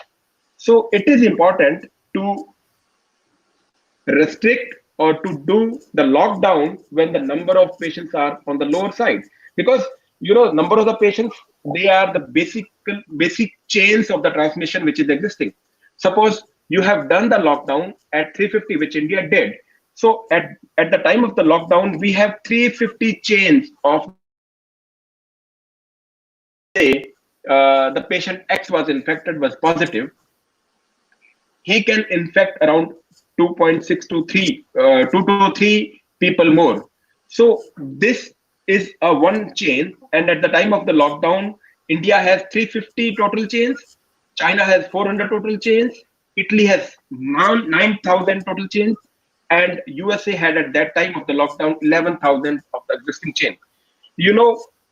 Now you have to work upon the chains. So it is easy to work upon 350 chains as compared to 11,000 of US and Italy 9,000.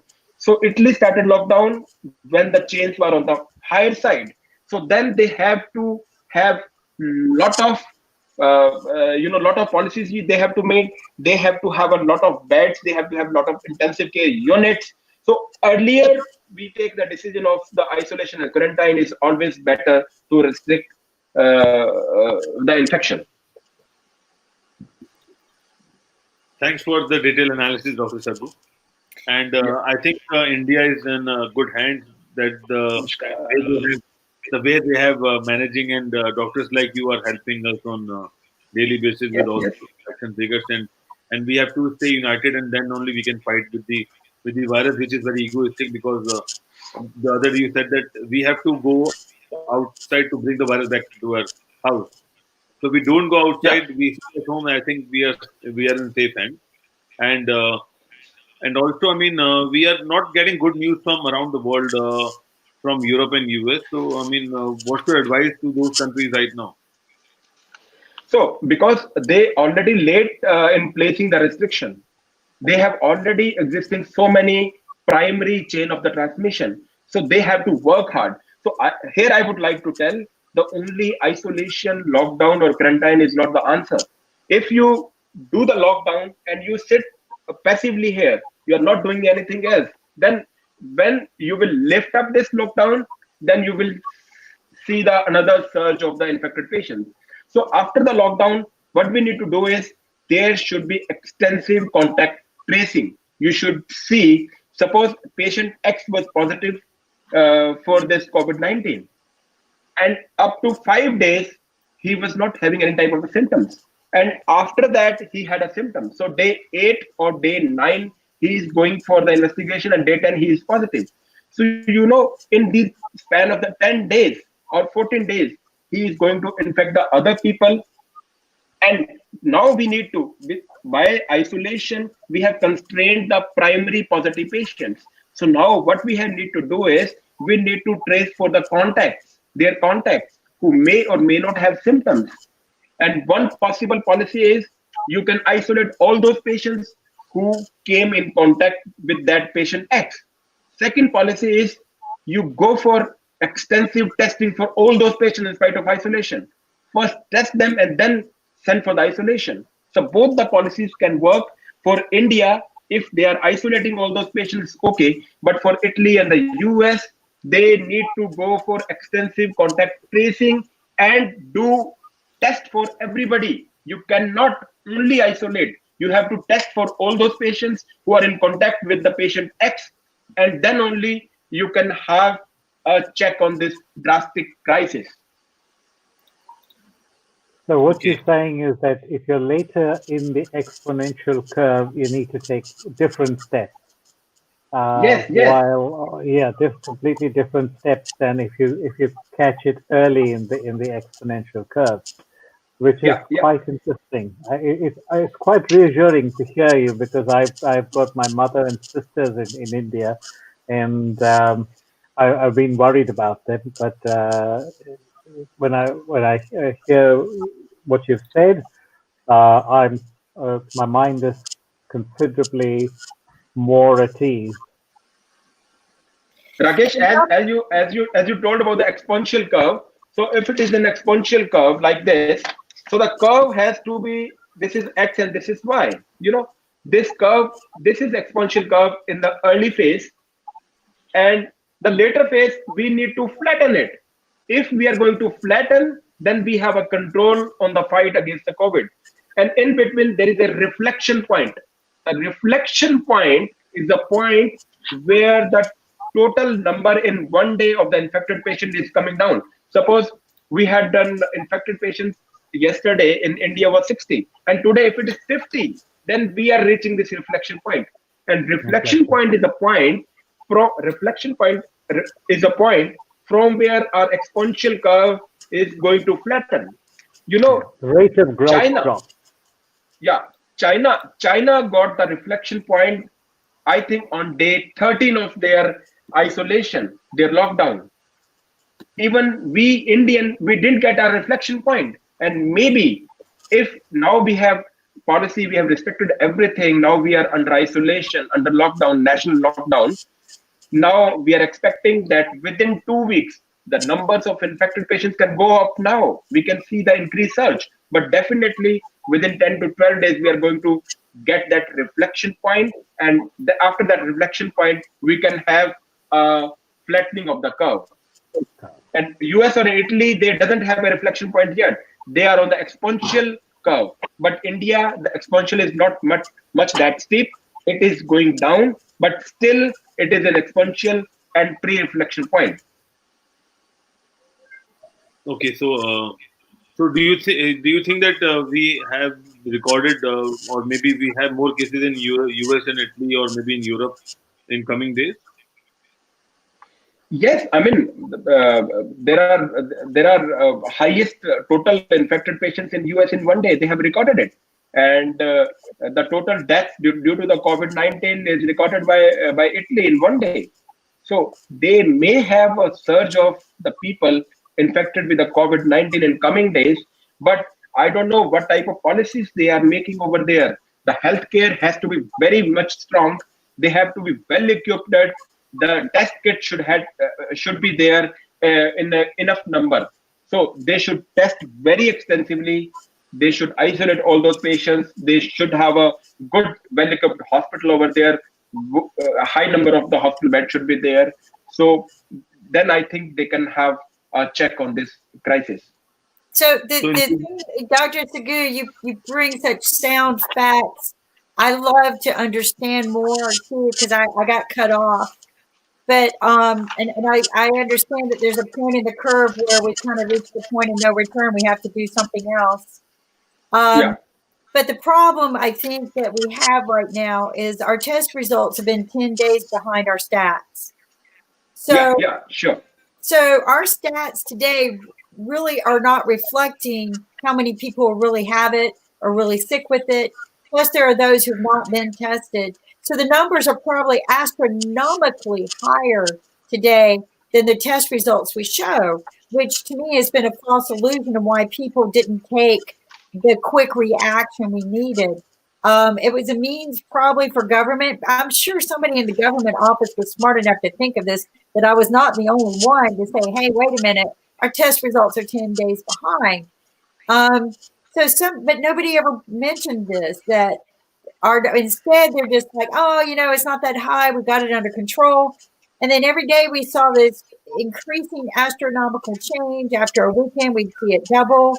Anytime you double a stat in such a short period of time, it's a thing to really look at. And you're right. We need to be taking different actions. I believe our numbers are way higher than what they're showing. You showed it at 79,000 for the U.S. Or is that just New York? Kim, Kim. Here, I want to comment over here that there is always a difference between the true cases and the positive cases. Exactly. The positive cases, they lag behind. I can say with example, I would like to explain it. The true case, the positive cases, they lag behind to the true cases at least for 1 week. Suppose one patient X has traveled abroad and come to India. Now he will show the symptom after 5-6 days, because the mean incubation period is 5 days and total incubation period is 2 weeks to 3 weeks. So after 5 days, he is going to have a symptoms. On day 6, he will go for he will not go for the checkups. He will have a symptoms. After 2 days, he will go for the checkup. Test would be there at day 8, and on day 9, the result will come. So till the time we know that this is a positive patient, the 9 days has been already, wasted. So in those 9 days, how many patients has been infected by that patient X? We can understand that. So now we have a data. So that patient X is positive today at day 9, but he was positive at day 2 or day 3 also. So the total number of the infected positive patients, I can see, if I see the Indian number, I think today is total number of 694 patients are there, infected patients in India. But this number is not for today. Actually, this number was a week back. Right. So this is 1 week and old patients. Now it would be, I think, 10 times than of this. Maybe 6,940 patients are actual patients today, which may be having infection by the COVID-19. So we are lagging behind 1 week as we talk about, we talk about the true patients. So we have more true patients because the positive cases numbers, they are low. Maybe some patients are hidden, some patients we cannot diagnose, some patients we cannot test, and some patients they are hiding themselves. Yeah. So so instead of saying the stat for today, we should say the stat as of the last test kits handed out 10 days ago. The results show this. I think it's been misleading the people, and so the people have not taken this very serious in the beginning. We've been hearing some great news and results from places like India and Hong Kong, Singapore, who took the extreme measures in the very beginning, and they were able to control it. The same was with Australia. I loved their lockdown plan. If anyone was caught violating it, they had to pay $1,500 fine. They took that extreme measure, I thought, very serious. I think people of your culture, they have a different lifestyle than us. And so your disciplines, your roots are more home-based to this healthier environment for building a sustainable immune system. And your people still listen to you, right? Your people still listen to the leaders. In our country, I once read, and I've heard many times, a nation divided shall fall. And our leaderships are divided in America.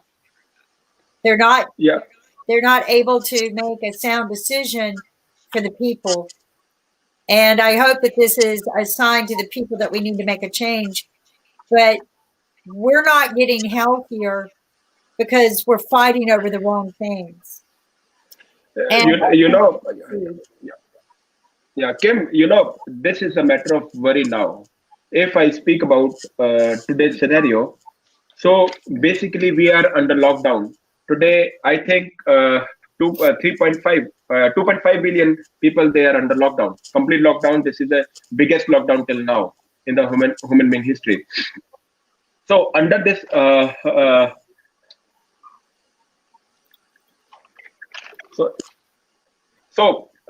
what is the importance of the lockdown? The importance of the lockdown, that this lockdown will give us opportunity to buy time. So now we have a time. So we should not think behind. We have to think about the future. So buying time for what? Suppose if we talk about any type of the war, which we used to have a war. So isolation is like holding your enemy at bay. So you are holding your enemy far behind there, and you are buying time for what? Number one, you can make your strategies. Number two, you can strengthen yourself. Number three, you can send some spies over there. And number four, you can weaken your enemy by giving much time so that he or she should have a starvation. So these 4 points are important when we talk about any type of war. So in the ancient times, which we used to have a lot of wars, so we used to hold the enemy to buy some time. So in cases of the COVID-19, this is also an enemy, and we are holding this enemy at bay. For what? Number one, we need to make our strategies. We need to strengthen our healthcare. We need to send our spies. Like we need to, do more research on the medicine. We should do more research on the vaccine formation. And number three, we are giving time to our virus to weaken itself. So the same policy as the policy we have in any type of the war, we have a same policy in fighting with the COVID by doing lockdown or isolation or quarantine. So now we should think. Would you like to discuss about the Bhilwara incident? What happened in Bhilwara? Because as government told that they will be doing the testing for 1.3 million people together because of the small incident which spread the community because of the doctor who was positive with corona, and then he happened to diagnose a lot of people, and then that happened to the community spread in Bhilwara. That's why Bhilwara is isolated from India. Do you have any story about that? Yeah, I think this is a story of 3 days back. 3 days back, the main surgeon of Bhilwara was got positive along with the 5 staff members, paramedical staff members also. And after that incident happened, and the complete hospital that has been isolated from the town, and now the town has been isolated from other part of India. So the whole of the Bhilwara has been put on under isolation, complete isolation, without any in and out moment. So can I ask a question? When you isolate a whole town or a whole city like that, and we are restricting in and out, but they need resources to survive. It's not like they got contained with all the resources they need for the hospital, for the medicines. Are we arranging for resources to be delivered to the edge of the town, and then certain people are there to pick up the resources to deliver them? How are we controlling corruption? Because in these times, a lot of times we'll see corruption come into play. I'm sure it's not as bad as India as it is in America, but how are they getting the resources into those towns? Yeah, actually, there is a team made for the COVID-19, and the team with the complete under the complete safety of the PPE. They are going there, and they are making all the resources available to that city and to the hospital. So that is not a problem. The special teams are there. They are working with PPEs, with the help of the PPEs. Yeah.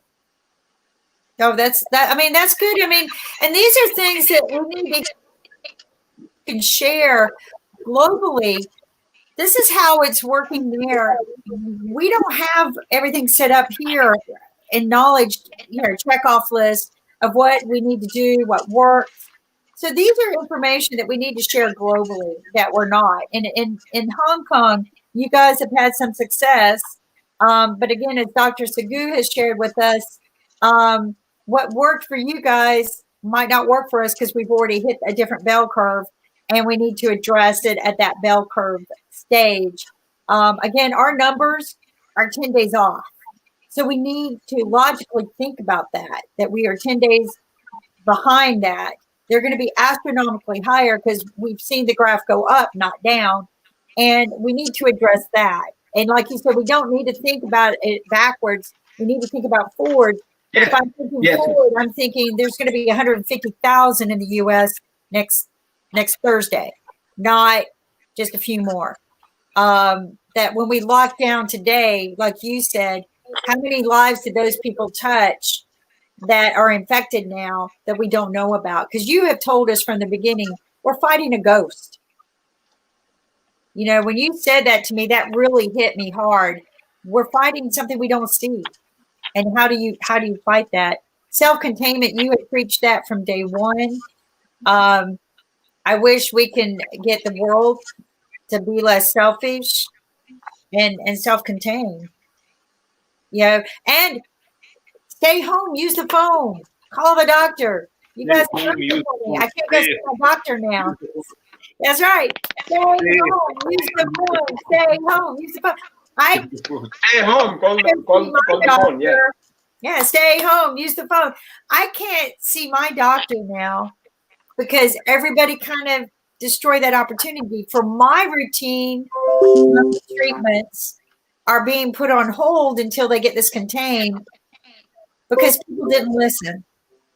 And so people, it's not that they don't want to help you, but by the time you have a fever, it's too late. All you're going to do is contaminate everyone, including doctors. If you have a fever, stay home, use the phone. And if you need help and you can't get a hold of somebody, Ankit, we tell them what? Call us. We'll help you.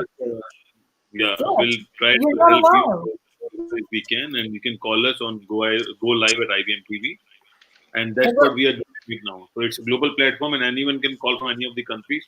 And we have doctors on our panel as well. And apart from that, we are in touch with the embassies. So anyone is stuck anywhere, anyone needs any kind of help. So we all humans stay forward and help each other. That is what we learn the initial days of our life, that sharing is caring, and that is what we have to do right now.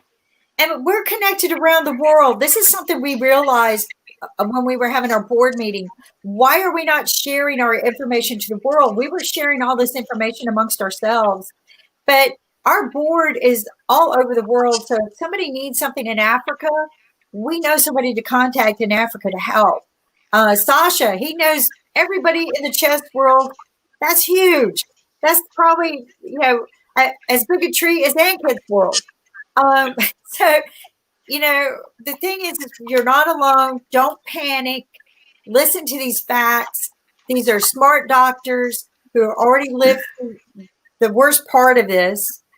Dr. Sagu, I thank you for coming on like this because you're shedding happy light, right? That there is an end to this. It's patience. Right, Dr. Sagu, would you like to share your experience when you treat those HIV patients surgery? Because at that time also you take a lot of precautions, and that is what we have to follow. Yeah. So whenever we used to, because being a surgeon, so I cannot deny surgery to any type of the patients where there's HIV positive, where there are hepatitis B positive, hepatitis C positive. So all three type of the patients, they are being considered as very, very with the low immunity, and they have chances to spread their disease to their healthcare professionals. So whenever we used to do these type of the patients, we always take care of the immunity. We get their immunoglobulins and everything done. We always get their viral load done. So and while the surgeries, we always take care of their infections. They should not have a secondary infection. So we used to give a good broad spectrum antibiotics to them. And taking care of them, we always take care of ourselves also. We always take care of my operating team also. So we used to wear that universal kit. That includes the gloves, that includes the double gloves, that includes the gown, the goggles, and the hoods and the shoes. So everything, my all team members, they used to wear that universal protection kit. And while doing surgery also, we used to avoid any type of sharp instrument handovers to another people. So we always used to keep in sort of kidney tray all these type of the instruments, and we hand over to the other people of the team in operating team. So being a laparoscopic surgeon, so slightly I'm relaxed because I don't open up the patients. I don't give big incisions. So my surgery is totally laparoscopic. With the laparoscopic technique we use to do this whole the surgery. And after the surgery is over, then we need to disinfect all the equipment. We need to completely sterilize ourselves also, and we sterilize whole of the operation theater also, and for 24 hours. So all type of these type of the preventing policies we need to take. We need to have to treat all these type of the immunodeficient patients and HIV positive, HBs antigen positive, and HCV positive patients. So after in the wards also, we used to label them like HIV, like HCV or the hepatitis B positive, so that anybody, my staff member, they are coming to give injections, to take a samples, to hand over the food. So they should also wear the gloves, and they should also take the precautions. And after the discharge, we totally disinfect that room for 24 hours. We need to break that chain to spread the infection to other patients.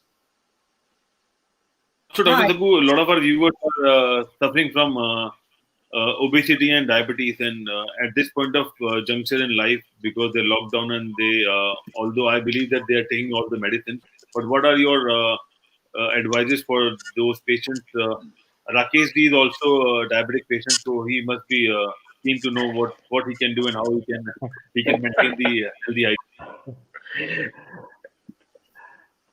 Have a treat, but avoid all type of sweets. Stay at home, healthy. So we are in isolation now, so we should be taking care of ourselves, because we are not going outside. So that the physical activity, I told you that we are not having a physical active now. We are not physically active now, and we should do some sort of exercises at house. And we should play, not the board games. We can have a football like playing, or something else we can do wherever in halls we can do with our kids. And yes, exercise is there, yoga, meditation is there. Yoga, meditation is there. And how can someone lose weight? Just stretch and bend, right? You know, we can stretch and bend. Yes, you can have. You can have a moment. So, you can have a crunch. All type of active movements you can do. Get the blood moving. Get the blood moving. Get the heart going. The other thing that is interesting to me is we kind of had this talk yesterday with Dr. Yu, who said, get outside, right? Yeah. And look to the sun and open your mouth and let the sun into you. Absorb the sun. It's like you said, we're not saying go home, stay at home and watch TV. No. Don't watch TV. You can, you can, you can be involved in your household work also. You can do the washing of your utensils. You can do so many your household work. You can have a cleaning also. Clean your walls. A cleaning party. Build your hobbies. Keep your house clean. And take care of your diet. Take care of diet. That is very important. Take a lot of liquids. Have a warm liquids as many as times possible. Yeah. Keep a jug. Keep this mug of the warm water and keep on drinking it. That is very good. Yeah. I drink more now than I ever have. And have healthy dishes. Don't take a lot of carbohydrates. Take a lot of proteins. You can have a small and frequent meals. You can have a very, very healthy diet. And I agree. stay away from sweets. Don't take a lot of sugars. Yeah, please. Yeah, no sugars. What about almonds? Yeah, you can have. So I always recommend my patients 5 pieces of 5 type of dry fruits every day. 5 pieces of 5 type of dry fruits every day. Total 25 pieces of dry fruit you can have, except cashew. Okay. You can skip the cashew. Yeah. You can skip the cashews. Cashews? Why cashews? Why not cashews? You can High have, but cholesterol. because in some patients the cashew causes some type of acidity also. They Okay. increases the acid formation. So that is why if you are okay with the cashew, you can have. Otherwise, you can skip the cashew. Then you can have other type of 5 into 5 dry fruits. Walnuts are Rule of 5. particularly good. Yeah, walnuts are particularly good. Yeah. Walnut. Yeah, you can develop your brain. It's like a brain. Yeah. I mean, I love pecans and walnuts and peanuts are my favorite. Like I can eat a Yeah. jar of peanuts. Raisins. Yeah, raisins you can have. So So- here I would like to tell you one thing, that because we are already in lockdown condition, so now we cannot talk about the past, which has been become the past now. So in future, the policy should be uh, intensive contact tracing, their testing. The testing is very important, and this is a good news that now 119 total government labs is working for the diagnosis of COVID-19 in India, and 29 private labs have also been given the license to do the testings. Wait, So recently the NIV, that is the National Institute of Virology. National Institute of Virology has evaluated 14 companies, total 14 companies for the test kit, and they saw 100% result with the three companies. One is from Germany, that is Altona. Another is from South Korea, that is Shrijin, and third one is Make in India from Pune, Maharashtra, that is a MyLab. So among these three companies, only two companies, they are FDA approved, they are US FDA approved, and they are European FDA approved. They are the Germany one, Altona, and the Indian one, that is a MyLab. The South Korean has not yet been approved by the FDA. So all these three companies, they are approved in India now. They can send their kits, and India is arranging to import the kits, because right now our international borders, they are shut down. So it is good to have a local company that is Make in India, that is the MyLab company, because the MyLab company, they are producing the kits. The cost of that kit is 1/4 that of the other companies. So we are decreasing the cost also, plus their resultant time over. This is the for the test results to come out. The time is 2.5 hours as compared to the 7 hours of the other companies. So they can give the result in 2.5 hours. Plus their cost is low. Plus they can do 100 patient test via the use of one kit. By the help of the one kit, they can do 100 patients, and total they can have 1,000 samples from the large labs and 200 samples from the small labs. So now we are targeting around 12,000 tests per day. 10,000 tests per day we can do, because the India was not focused on extensive test earlier. Before 24th of March, before yesterday, only 25,144 samples has been done from 24,254 patients. So this is not enough sample or enough patients. So now we have to extensively test all those patients who are in contact with even a single positive patient. So extensive testing is very important. If we can do the extensive testing, I think we can fight against the corona. I think we can have a check on this corona. I So think the same I advise for all the countries. They should have their local companies. Yeah. Data is so important right now, right? Collecting this data, understanding, and Willie keeps preaching this, we need to share it.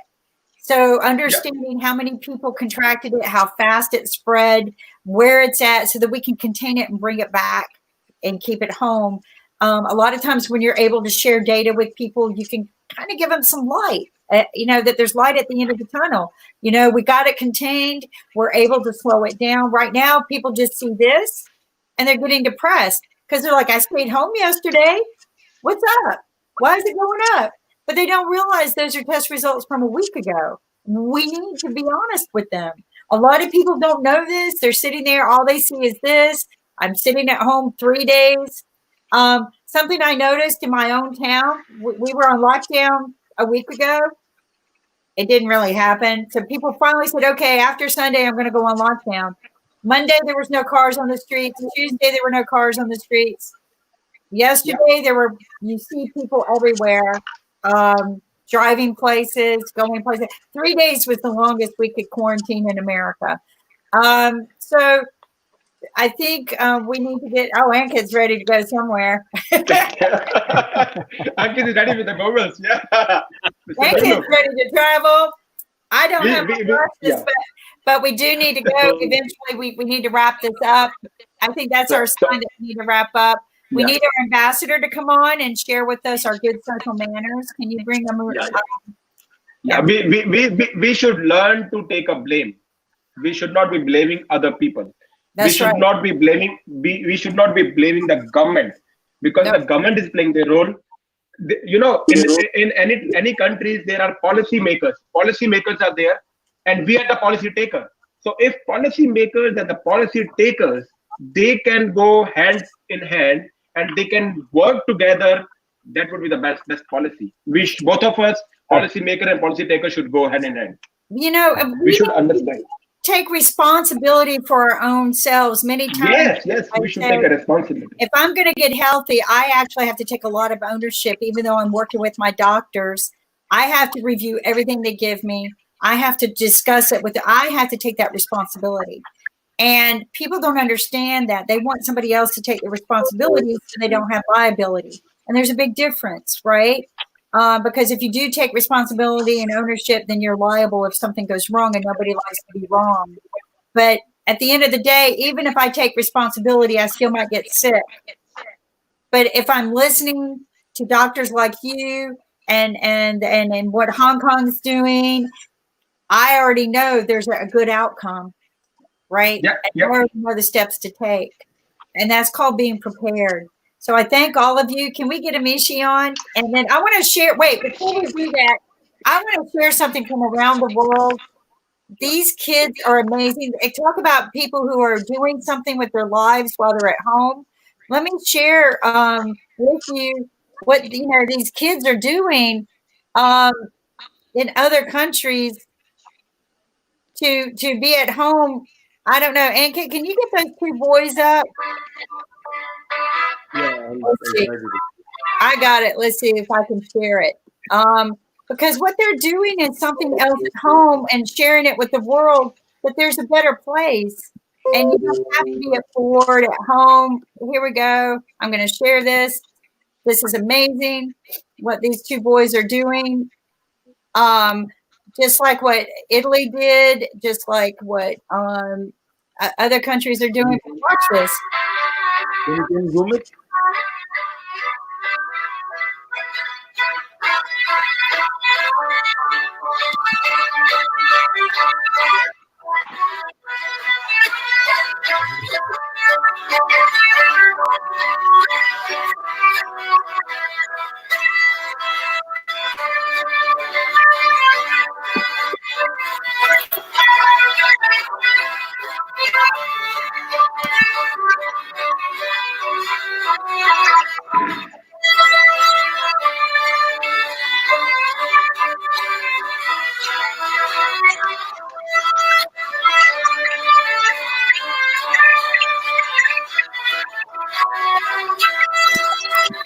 And there you have it, people. Look at all the exercise they're getting.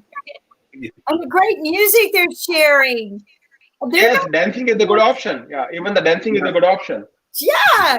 But then they're sharing this around the world. They're becoming famous. They're going to have a job after Corona. They're going to have a job.